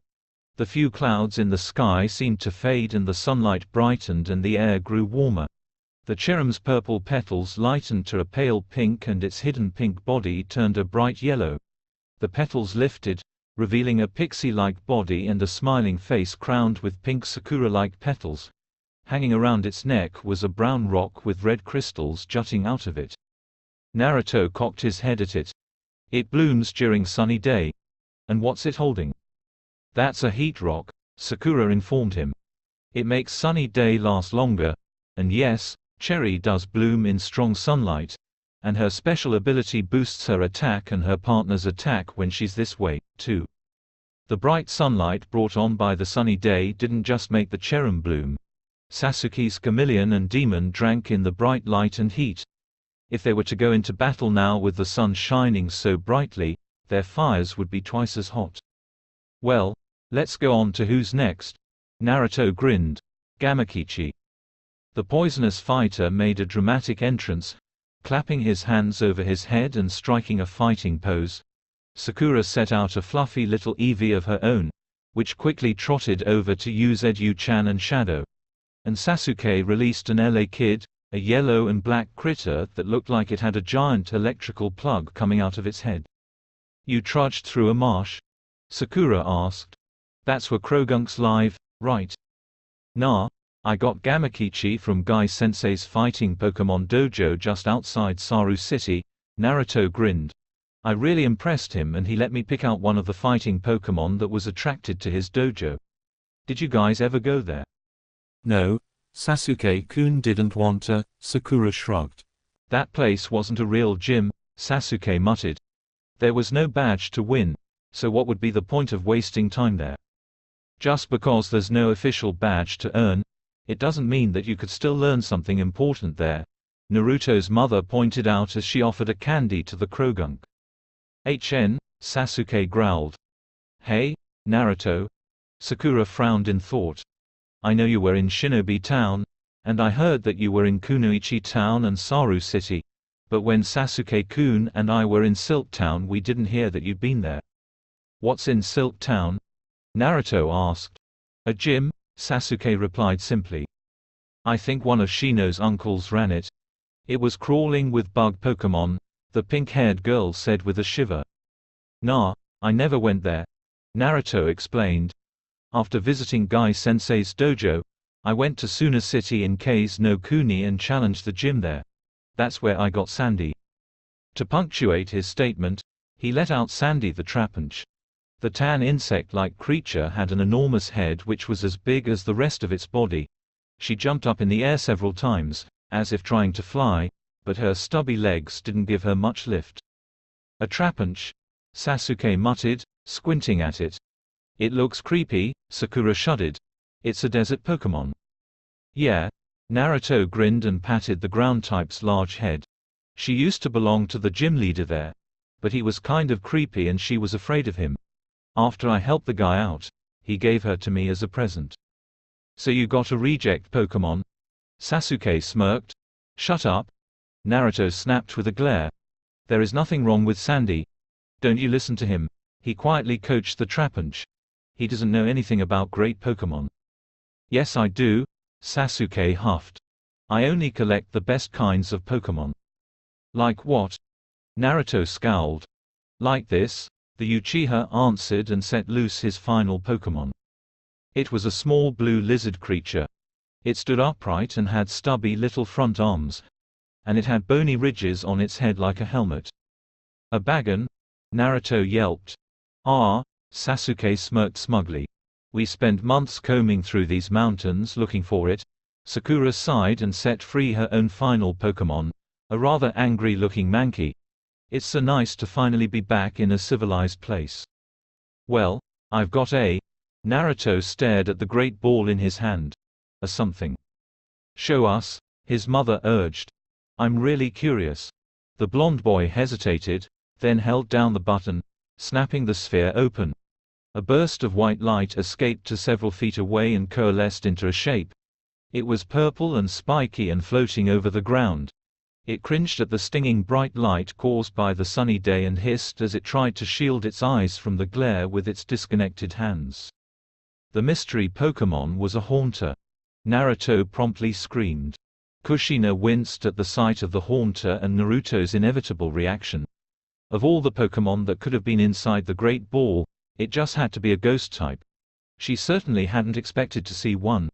Naruto had a moderate phobia of ghosts. So how did a Haunter come to be in his possession? The ghost flinched at Naruto's almost girlish scream, but was too absorbed in cringing at the bright sunlight to do anything else. Ghost types were naturally nocturnal. It had probably never been exposed to the sun, let alone the effects of a sunny day.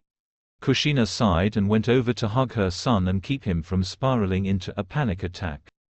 When he'd been small, she'd made the mistake of letting him watch some horror movies on TV. Even though they had been edited for language and the more graphic bits of violence, they were still very frightening. And most of those movies had involved ghost Pokémon preying on humans.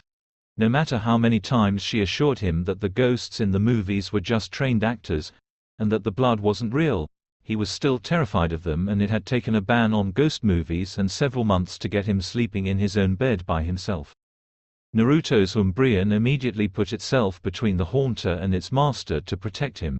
The rest of her son's Pokémon closed ranks around him to defend him from the ghost that frightened him.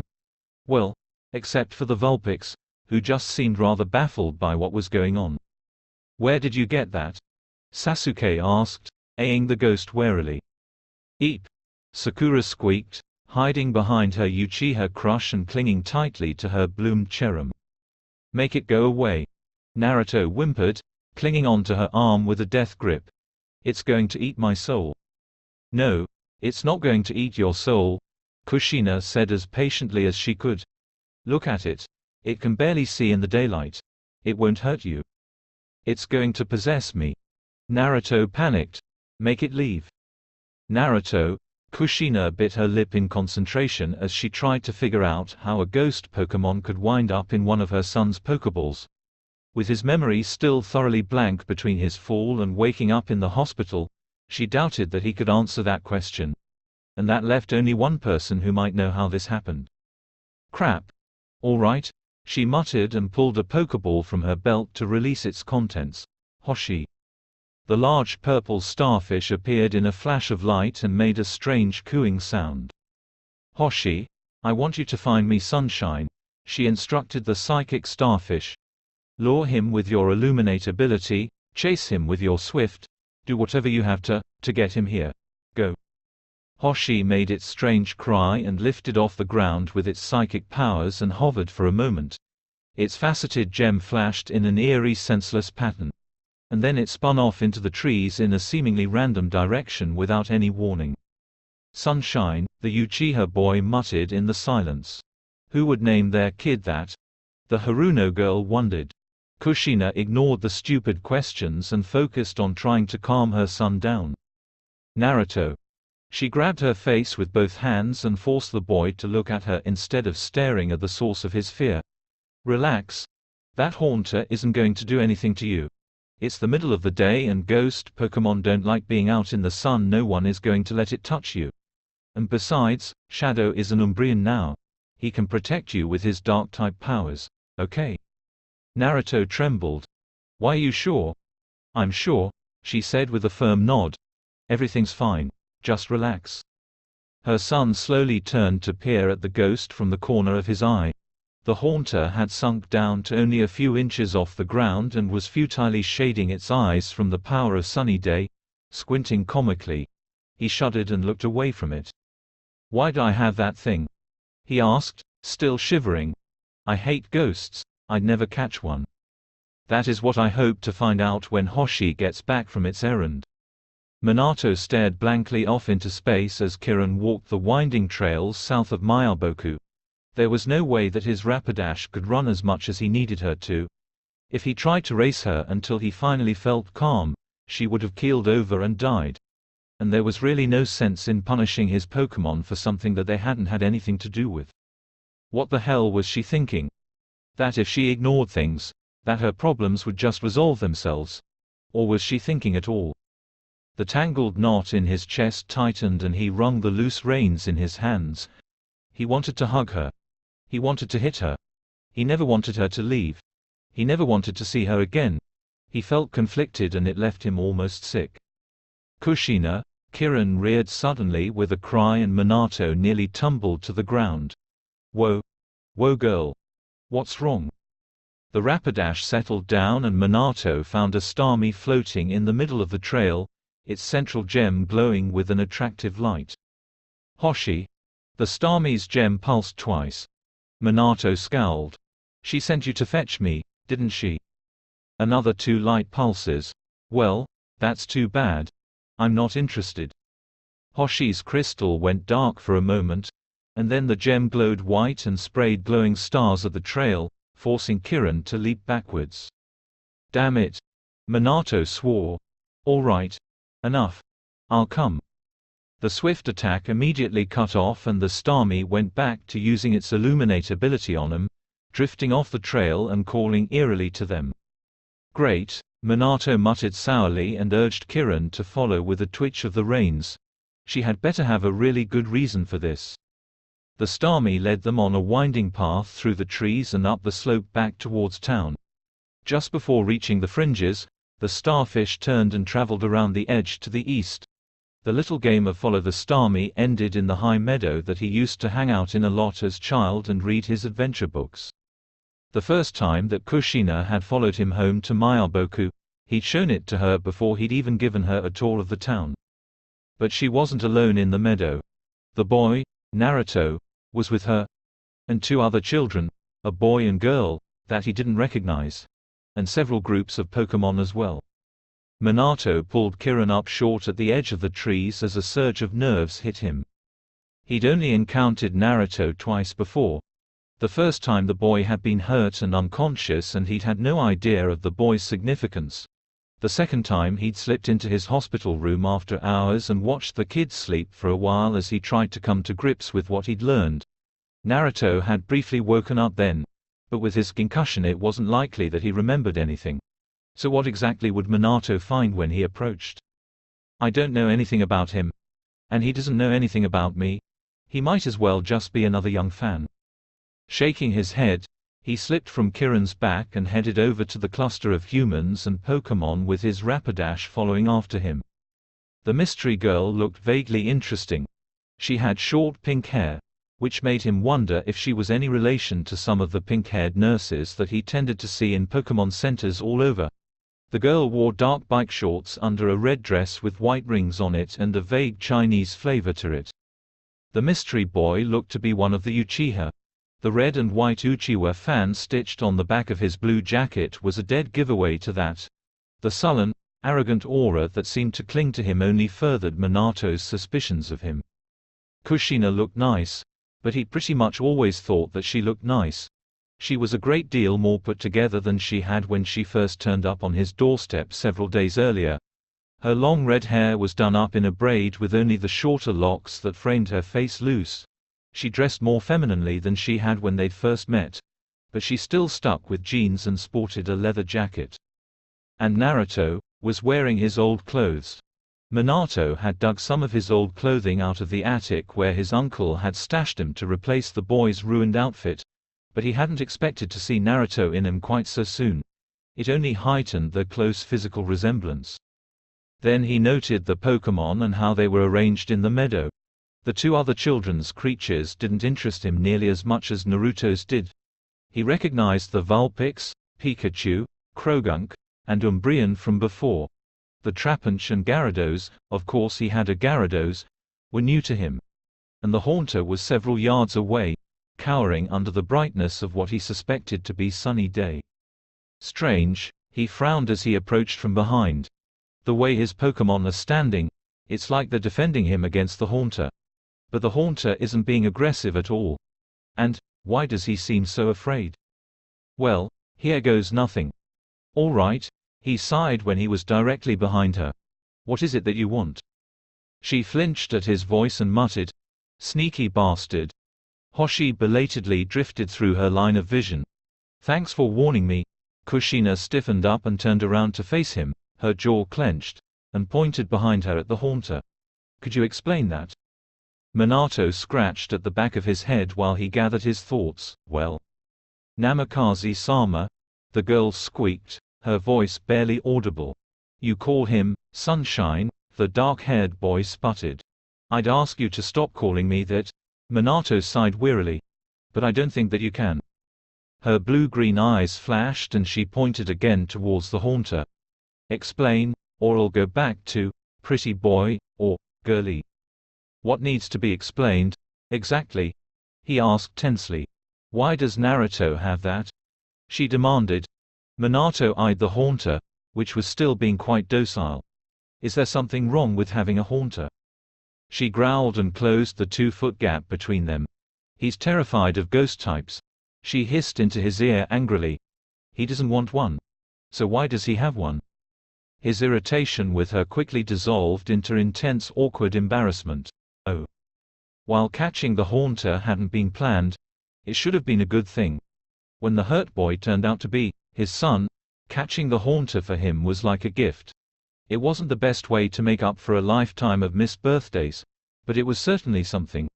But finding out that Naruto was frightened of ghosts pretty much made his spontaneous gesture backfire. Manato sighed and scrubbed a hand over his face. "Whoops. Eh?" Kushina arched a red eyebrow.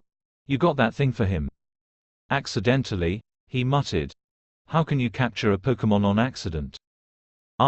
Manato jammed his hands in his pockets and stared uncomfortably at the grass.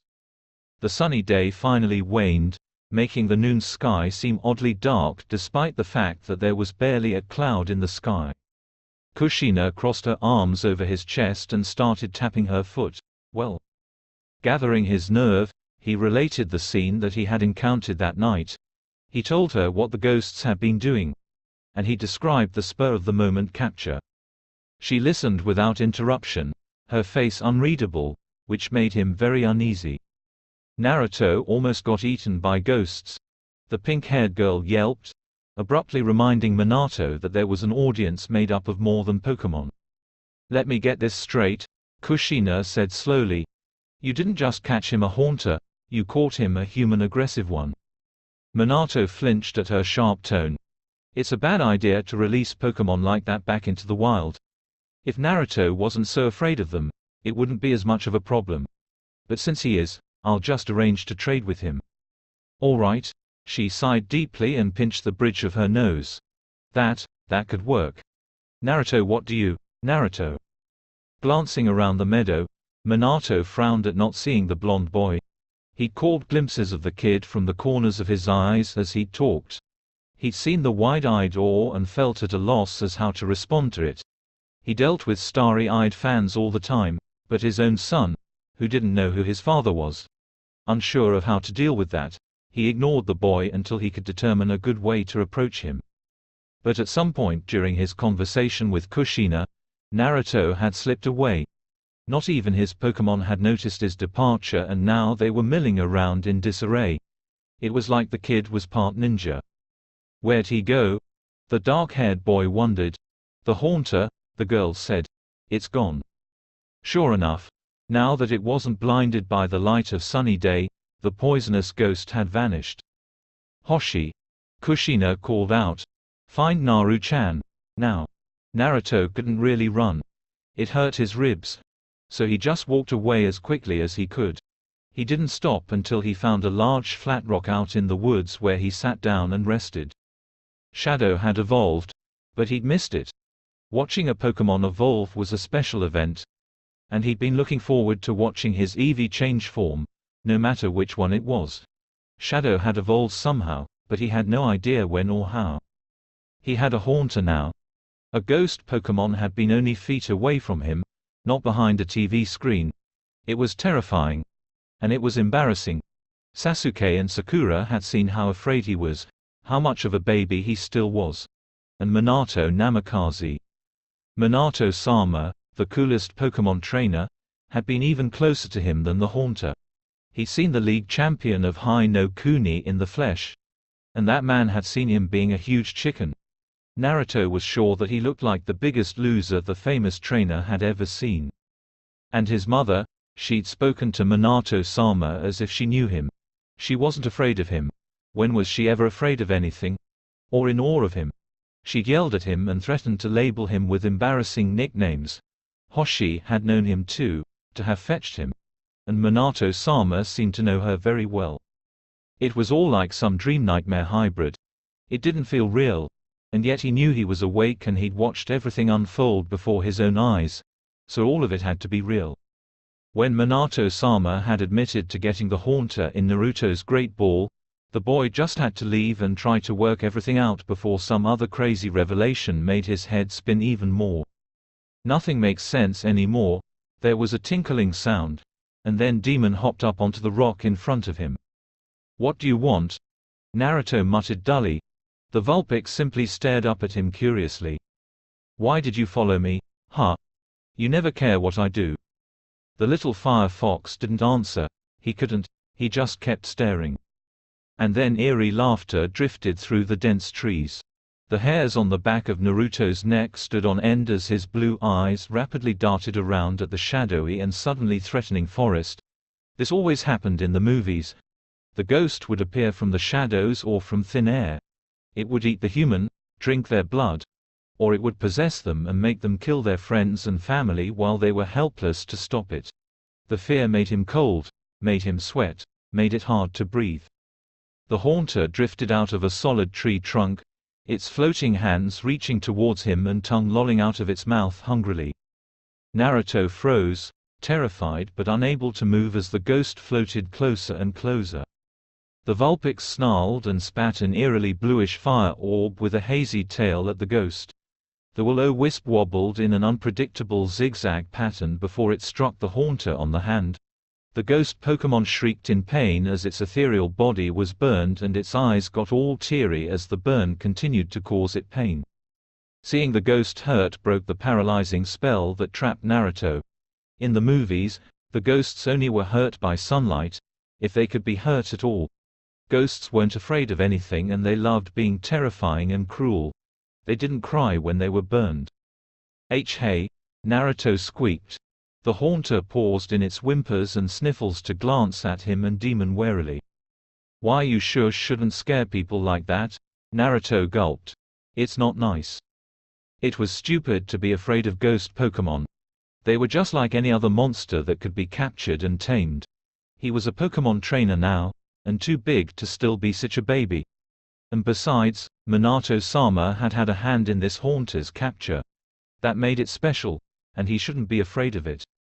I think I'll call you Spooky, because, you know, you're a spooky ghost, Naruto babbled, rubbing his sweaty palms on his pant legs. The ghost narrowed its eyes at him and cradled its injured hand close to its body. I don't have my bag, or I'd give you something for your burn. He glanced down at Demon. Hey, could you find a raspberry? Demon snorted at him. Well, it was a thought. It would be a nice thing to do, right? Because we're all friends here, he said with a weak grin. Right. The haunter, Spooky, just kept staring at him like it couldn't believe what he was saying. Yeah, we'll be good friends, Naruto decided, doing his best to inject as much enthusiasm as he could into his voice. Someday. Spooky frowned and slowly drifted closer again. Hoshi appeared then, placing itself between Naruto and the ghost. Bare seconds later, Typhoon lunged through the foliage, curling his serpentine body around Naruto in a defensive posture, his intimidate making Spooky pull back with a nervous whine. Shadow arrived next, bursting from the shadows with Sandy riding on his back. There was just no way that the Trapinch could run over a good stretch of distance with such stubby legs. Bolt and Gamakichi rounded out his team as they skidded onto the scene. All his Pokémon circled in around the haunter, making the burned ghost hiss out of nervousness. Naruto! His mother called as she ran up to him with Uzu-chan at her heels. Naruto! Are you okay? The boy blinked, surprised. Yeah, I'm okay. She ran up to him and started frantically checking him over. Are you sure? It didn't get too close to you, did it? I'm okay, Naruto repeated. Sure, he was kind of sweaty and shaky, but he wasn't hurt. Mom, I'm fine. He turned to his Pokémon. You guys don't have to do that. I'm okay. Really? Sasuke asked as he and his chameleon caught up. You seemed pretty scared earlier. Shut up, Naruto muttered with a pout. You guys run too fast. Sakura panted as she stumbled into view, still holding her cherrim, which had faded back into its unbloomed state with the sunny day over. Are you sure you're okay, Naru-chan? His mother asked worriedly. Yeah, Mom, don't call me that. Naruto shrugged off her hands and tugged the musty-smelling white hoodie on tighter. I'm not a baby anymore. Are you sure? Sasuke jabbed. Team, Naruto growled. The haunter suddenly materialized behind the Uchiha and poked the boy with its unburned hand. Sasuke let out an undignified squawk and ducked away from the ghost, nearly stepping on his chameleon's tail in the process. Naruto broke out in a fit of, slightly hysterical, giggles. Hey, who's the baby now?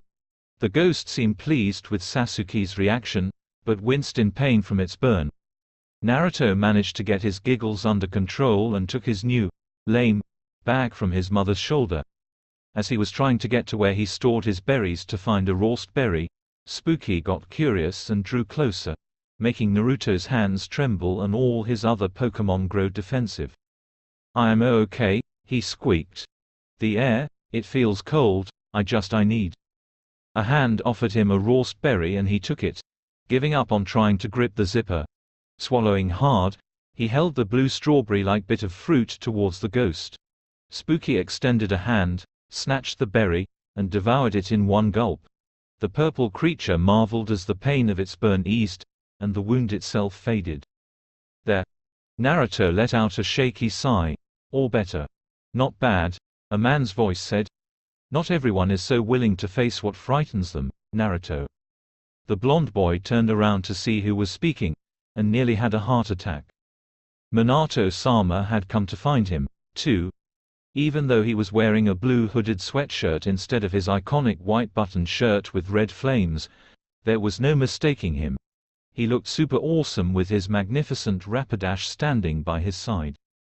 Ah, when did he get behind me? What is he, a ninja? And then something hit him. He knows my name. Manato really was impressed. Naruto had clearly been terrified by the haunter initially, but on his second encounter he was willing to try and work past his fear. He knew grown men who were less able to face what frightened them. And it was a smart thing to do. It would be unfortunate if Naruto faced a trainer who had a ghost Pokémon and fell apart upon seeing it. But, why is he staring at me like that? Manato wondered as Naruto looked at him with a pale face and very wide eyes. It's like I'm suddenly the ghost Pokémon instead of the Haunter. The Haunter, seeing the boy distracted, floated closer and put its hands on Naruto's shoulders. Naruto yelped and bolted forward, straight into Manato.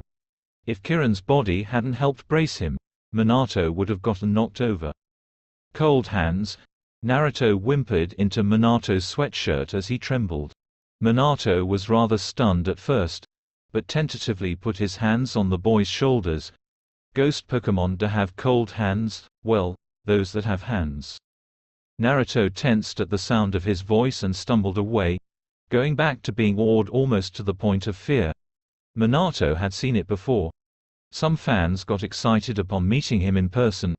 They would get talkative and loud and overwhelming. But some just shut down, unable to believe that they were meeting him. Some would even run away from him.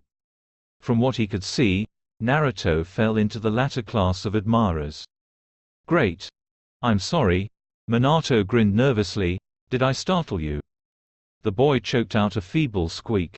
Well, Manato swallowed, this is awkward. Kushina intervened then. She caught Naruto by the arm and towed him to the side, pinching his ear to snap him out of his daze. After a few quick whispers, she straightened up and gave the boy an amused yet exasperated look. Yes, Naruto, she said slowly. He knows your name. He found you out in the wilds and carried you into town, and then he found out my phone number and called me. Which is how I found out where you were and that you were in the hospital. Okay. Oh, Naruto rubbed at the back of his head.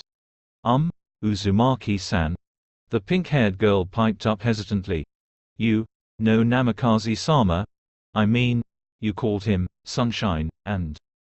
Sure. I know him. The redhead snorted. Who doesn't? He's on TV all the time. But, you never watch him when he's on TV, Naruto said. That stung a lot. Manato hoped that whenever one of his battles was broadcast, or rebroadcast, on television that she would see him and be inspired to contact him. Or at least remember him fondly if she'd moved on from him. But she never watched. You don't like watching my fights anymore? He asked with a pout. Kushina flinched. I used to, when Naruto was a baby, but I get lonely and depressed so I stopped. You could have just called me, Manato muttered, scuffing the ground with the toe of his shoe. Yes, I know, she grumbled. But we both know that I am stubborn and stupid. You're not stupid, Mom. Naruto immediately protested and hugged her waist. I am not perfect, Naru-chan, Kushina sighed and patted his back. In fact, I am as far from perfect as you can get. You're not quite that bad, Manato said with a shrug. Gee, thanks, she replied dryly. That makes me feel so much better. Manato chuckled weakly. You're welcome. Kushina childishly stuck her tongue out at him. The Haunter seemed inspired by her, and appeared over her shoulder and stuck out its larger, longer tongue and made ridiculous faces at him. Naruto yelped at the rush of cold air that the ghost brought with it and tripped over his own feet in his rush to escape. This made the boy's other Pokémon agitated and ratcheted up the overall tension in the air. You know what? Kushina sighed and pulled out the great ball which Naruto had probably dropped when he discovered what was inside. Why don't you get back in here? She caught the ghost with the sphere's red recalling laser before the monster could give her any sort of answer, and the Haunter was sucked back inside. There, that's better. Naruto sagged with a deep exhale from his awkward seat on the ground, like he could suddenly breathe properly again now that the ghost was gone. Kushina tossed the blue and white ball into his lap and then she put her Starmie away.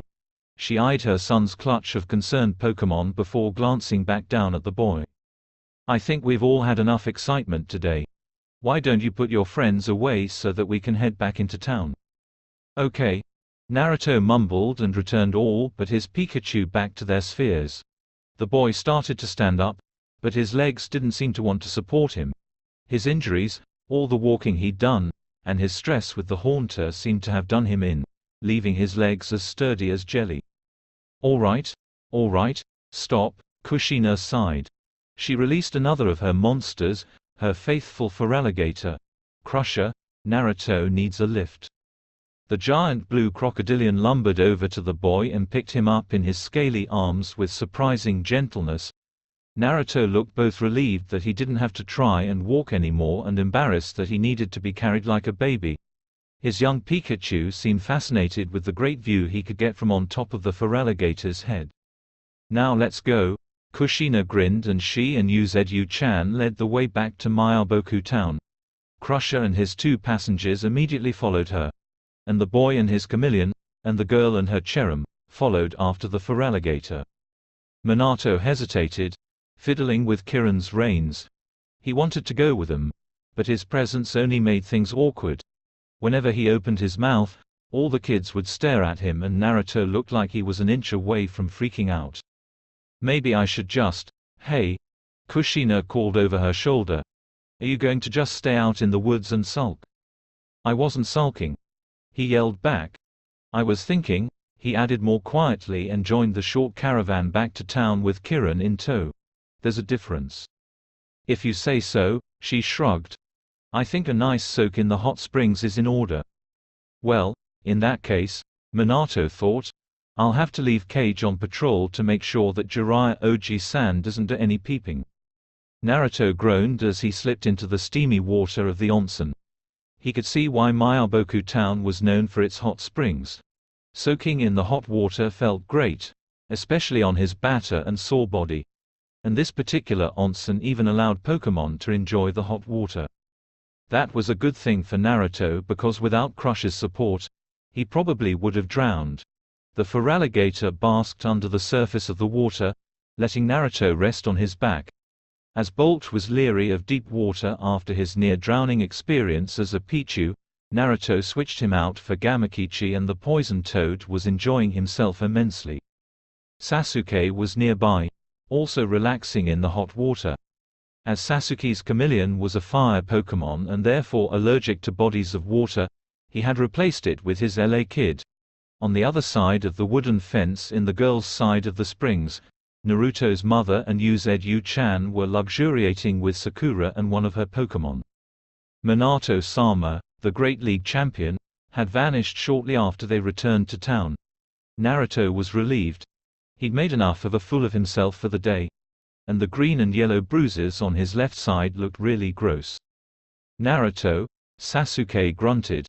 "How come you never mentioned that your mom knew Minato Namikaze?" "She never told me that she did," Naruto muttered back. "She never tells me that she knows anyone." "Weird," Sasuke remarked as he rubbed between the plug-like horns on his Elekid's head. "Yeah," Naruto pouted as he watched Gamakichi frolic. "I wonder how she met him." "Her Kabuto tried to steal my sandwich." Naruto yelped and slipped off Crush's back into deeper water. The boy struggled to surface, but his legs didn't seem to generate enough power. A well-muscled Poliwrath helped him get back onto Crush's scaly back so he could get some air. "Wow," Minato-sama sighed in dismay. "Am I really that scary?" The greatest trainer in Fire Country stood at the edge of the pool. He had exchanged his khaki pants and blue hooded sweatshirt for a pair of black swimming trunks with yellow lightning bolts down the sides and a towel over his shoulder. The Poliwrath swam over to him and waited for the human to jump in and join it in the water. Naruto gaped at the man for a good minute before the block that had kept him silent finally gave. "You keep appearing out of nowhere. What are you, some kind of super ninja?" Minato-sama looked a bit taken aback by Naruto's outburst, but then he laughed. "I don't think that anyone's accused me of that before," he chuckled as he slipped into the water. Naruto flushed in embarrassment. "Sorry. It's all right," the man smiled. "I'll take that as a compliment." "Her Kabuto tried to steal your sandwich," Sasuke repeated slowly. "Yes," the blonde man nodded. Naruto fidgeted a bit before gathering his nerve to speak up again. "When did you meet my mom?" "When I was about your age," the older trainer replied. The boy shifted on Crush's back. "That's cool. So mom met him before he was famous." I didn't think so at the time, Minato-sama sighed as he settled back against the edge of the hot spring. She just inserted herself into my company and never seemed interested in leaving. Naruto was mortified. Man, Mom found a way to embarrass me before I was even born. Fangirls, Sasuke muttered. She wasn't a fan, the champion corrected. I had no reputation at the time. I don't come from a famous bloodline. And her presence wasn't all bad. She kept me company, kept things interesting, helped me out, and she even saved my life once. Naruto gaped. Ah. How come she never told me any of this? The man looked sad. You would have to ask her that. I will, Naruto decided. There wasn't any further conversation after that for a while. Naruto sat on Crusher's submerged body and watched Gamakichi try to arm wrestle with the Polyrath only to lose every time to the more experienced Fighting Toad's strength. The warm water was soothing and the blonde boy started to nod off. I think you're done, Minato-sama said quietly as he caught Naruto before the boy let his face droop into the water. He reached under the water and tapped Crusher on the head, bringing the Feraligator to the surface. It's time to get out of the pool. Crusher climbed out of the spring, still carrying Naruto on his shoulders. Seeing his trainer leaving, Gamakichi hurried to follow with the Polyrath following. The older blonde led the giant crocodilian into the locker rooms where he helped Naruto dry off and exit the onsen. I'm okay, Naruto insisted as he leaned against Crusher's scaly blue flank outside of the boy's side of the hot springs. I'm not tired, he claimed around a yawn. Right. The man chuckled as he put his Polyrath back in its ball. A surprising amount of time had passed and it was getting into the evening hours. It was nearly dinner time. But it felt a lot later to Naruto, and despite his claims he could have curled up in a bed and gone to sleep in minutes. Naruto, Minato-sama said hesitantly. I'm sorry about the Haunter. It's all right? Naruto blinked. You didn't know that, I don't like ghosts. Well, it bothers me that I've saddled you with a monster that you probably will never use. The man stared off towards the sinking sun, so I figured that I could trade you something for it that would be more useful to you. Naruto was rendered speechless. Even though the Haunter was a ghost, it was special because the great Minato-sama had helped him get it. But the opportunity to trade it for something that wasn't a ghost, a monster that Minato-sama had captured and trained, it was mind-blowing. Really? The boy finally managed to squeak. Really, the champion confirmed with a nod. If that's what you want. Naruto slid down Crusher's side to sit on the ground, his mind spinning. He probably wouldn't be offered any of the Pokémon that he'd seen the man use in his televised matches, but he surely had more Pokémon at his disposal than he used. And who knew what creatures there were to choose from? But, should he really just get rid of Spooky the Haunter? Not too many trainers used ghost types, and ghosts had certain advantages. And having a ghost would help him overcome his issues with the type, so that if he faced down another trainer with a ghost Pokémon he would freak out or freeze up.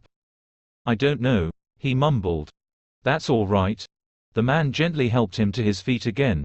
When you make up your mind, let me know. Okay. And then Naruto blurted out a stupid request. Can I see your dragon? But instead of refusing him like Naruto expected, the man smiled kindly at him. Sure. The league champion released a large, tan, winged beast with thin little antennae.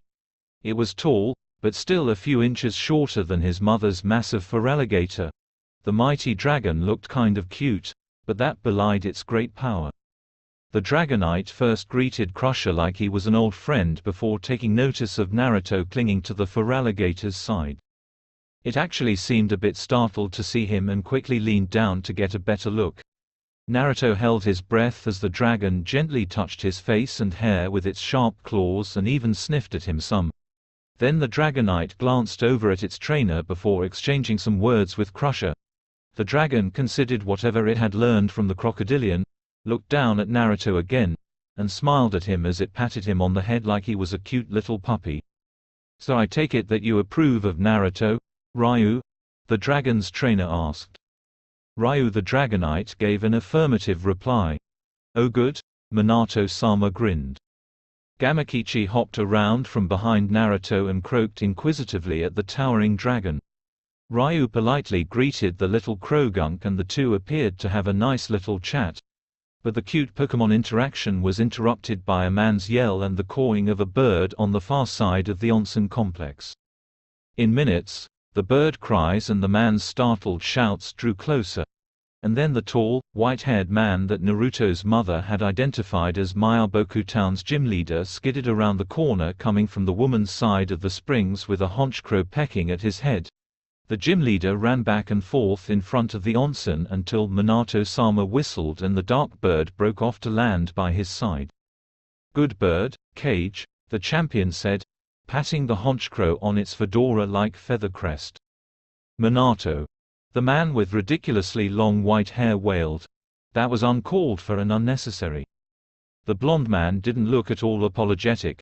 "I respectfully disagree, uncle." "He's your uncle?" Naruto asked. "Yes," Minato-sama sighed, "I am related to him." "Eh?" The strange man moved so that he could see Naruto between the bulky Dragonite and Feraligatr. "Oh? It's you again." And then he spied Gamakichi. "You have a Krogunk?" "Yeah," Naruto answered slowly. "Excellent," the man declared, clapping his hands together. "I like you already." He cleared his throat theatrically. "Allow me to properly introduce myself." There was a flash of light as the man simultaneously released a Poliwrath and Parlotoad. The two Pokémon took stations on either side of the man, and went through a little dance routine of some kind. The gym leader also danced, sort of, if one considered weird poses and hopping on one foot, dancing. "I am the great Jiraiya," he announced. "I am the gym leader of Myaboku Town, sage of toads, master of amphibious Pokémon, author of best-selling books, and wooer of women. And a super pervert." Naruto's mother sighed as she exited the onsen with her Vaporeon and Sakura and her Eevee. Wholly unmoved by the man's presentation, she punched him in the shoulder as she passed him. "Shame on you for peeping." "Kushina-chan, you wound me." Jiraiya pouted. "I didn't see anything." "But you would have if Cage hadn't stopped you," she shot back as she reached the honchkrow. "Thank you, Cage." The dark bird preened happily at the praise. "Who's the weirdo?" Sasuke asked Naruto as the Uchiha and his LA Kid joined the small throng outside of the onsen. "Jiraiya, the gym leader," Naruto muttered. Sasuke looked less than impressed. Sakura anxiously tugged on Naruto's mother's sleeve. "Did he really try to peep on us while we were bathing?" "Yes," his mother answered with a grimace as Uzu-chan licked the pink-haired girl's Eevee dry. "It's a hobby of his, along with writing dirty romance novels that are basically porn stories." "I do not write porn," Jiraiya protested stoutly. "I write best-selling pieces of literature." "Whatever," the red-haired woman muttered. Then she squealed as the Dragonite scooped her up in its arms to hug her. "Hi Ryu. I missed you, too." "Did you miss me?" Jiraiya asked. She eyed him narrowly as the Dragonite put her back down. "Maybe." "So mean," the man pouted and shrank in on himself as his two frog-like Pokémon patted his shoulders consolingly. "HMPH," she snorted and placed herself between her faithful Feraligatr and the blond man. Minato-sama seemed to notice something now that Naruto's mother wasn't wearing her jacket and lifted her heart-scale necklace into better view. "Since when do you wear jewelry?" "Since I didn't want to lose this scale," she answered. He studied the shimmering heart-shaped scale for a moment, and then smiled warmly at her. She grinned back at him and it looked like she was blushing a bit. Naruto's eyes darted back and forth between them in mounting confusion. What the heck are they doing? When the champion lifted his hand to her cheek, Naruto moved in to tug on her arm. "Mom, can we go get dinner now?" "Okay," she sighed, smiling wryly. "What would you like?" "Ramen," he immediately answered. "Of course," she snorted. "Let's go. I know just the place." Minato sat out on the back porch of his uncle's house and stared up at the starry night sky. Without the bright, constant lights of a big city, and with the clear mountain air, there were thousands upon thousands of tiny stars to see. It was a beautiful sight that he missed when he stayed in capital city. Kushina appeared from inside the house and sat beside him, passing him a steaming mug of a brown liquid that he determined was hot cocoa. Like the breakfast she'd made for him a few days ago, it wasn't toxic. In fact, it was pretty good. "Is he asleep?" he asked. "Yeah," she said with a nod.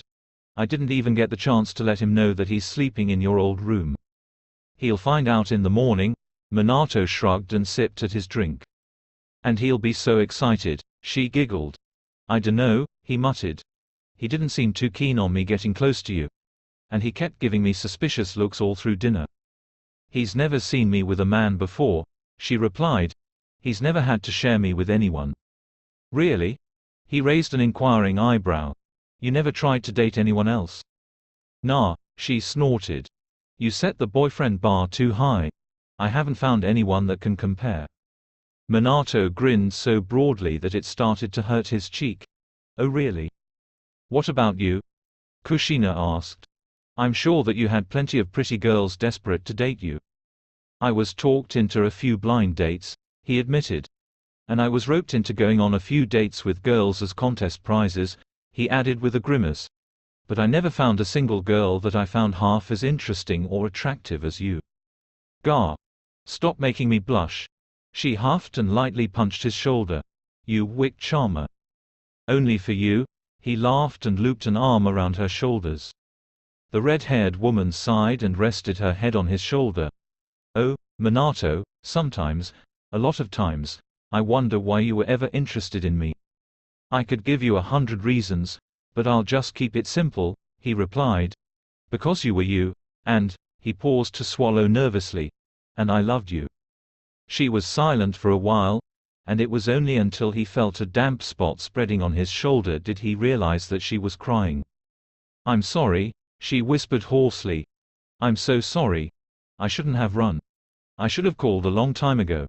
But if I ever got in the way, held you back from your dreams, I—" "Shush," he put aside his mug of hot cocoa, and then took hers from her hands so that he could pull her into his lap. "You would never have gotten in the way of my goals. At worst, I just would have been delayed from achieving what I wanted, and I could have waited. But that's all in the past, and there isn't much sense on going over it anymore." "I'm sorry," she sniffled. Manato had to chuckle. "I think you've apologized more times so far this week than I've ever seen you apologize in all the years that I've known you." "Ha ha," she muttered sourly. "You're lucky that I love you, otherwise I'd give you a good hard elbow." "Eh?" Manato blinked, pulling back to look her in the face. "You, what? Barker?" She sniffed and rubbed the tears from her cheeks. "I followed you around for years, slept with you on multiple occasions, and had your baby. Of course I love you." Manato gaped at her. "You mean that?" "I wouldn't say it if I didn't mean it," she retorted, rolling her eyes. "Now either kiss me or let me go so I can go to bed." He blinked dumbly, laughed a little, and then kissed her. "Thanks for watching.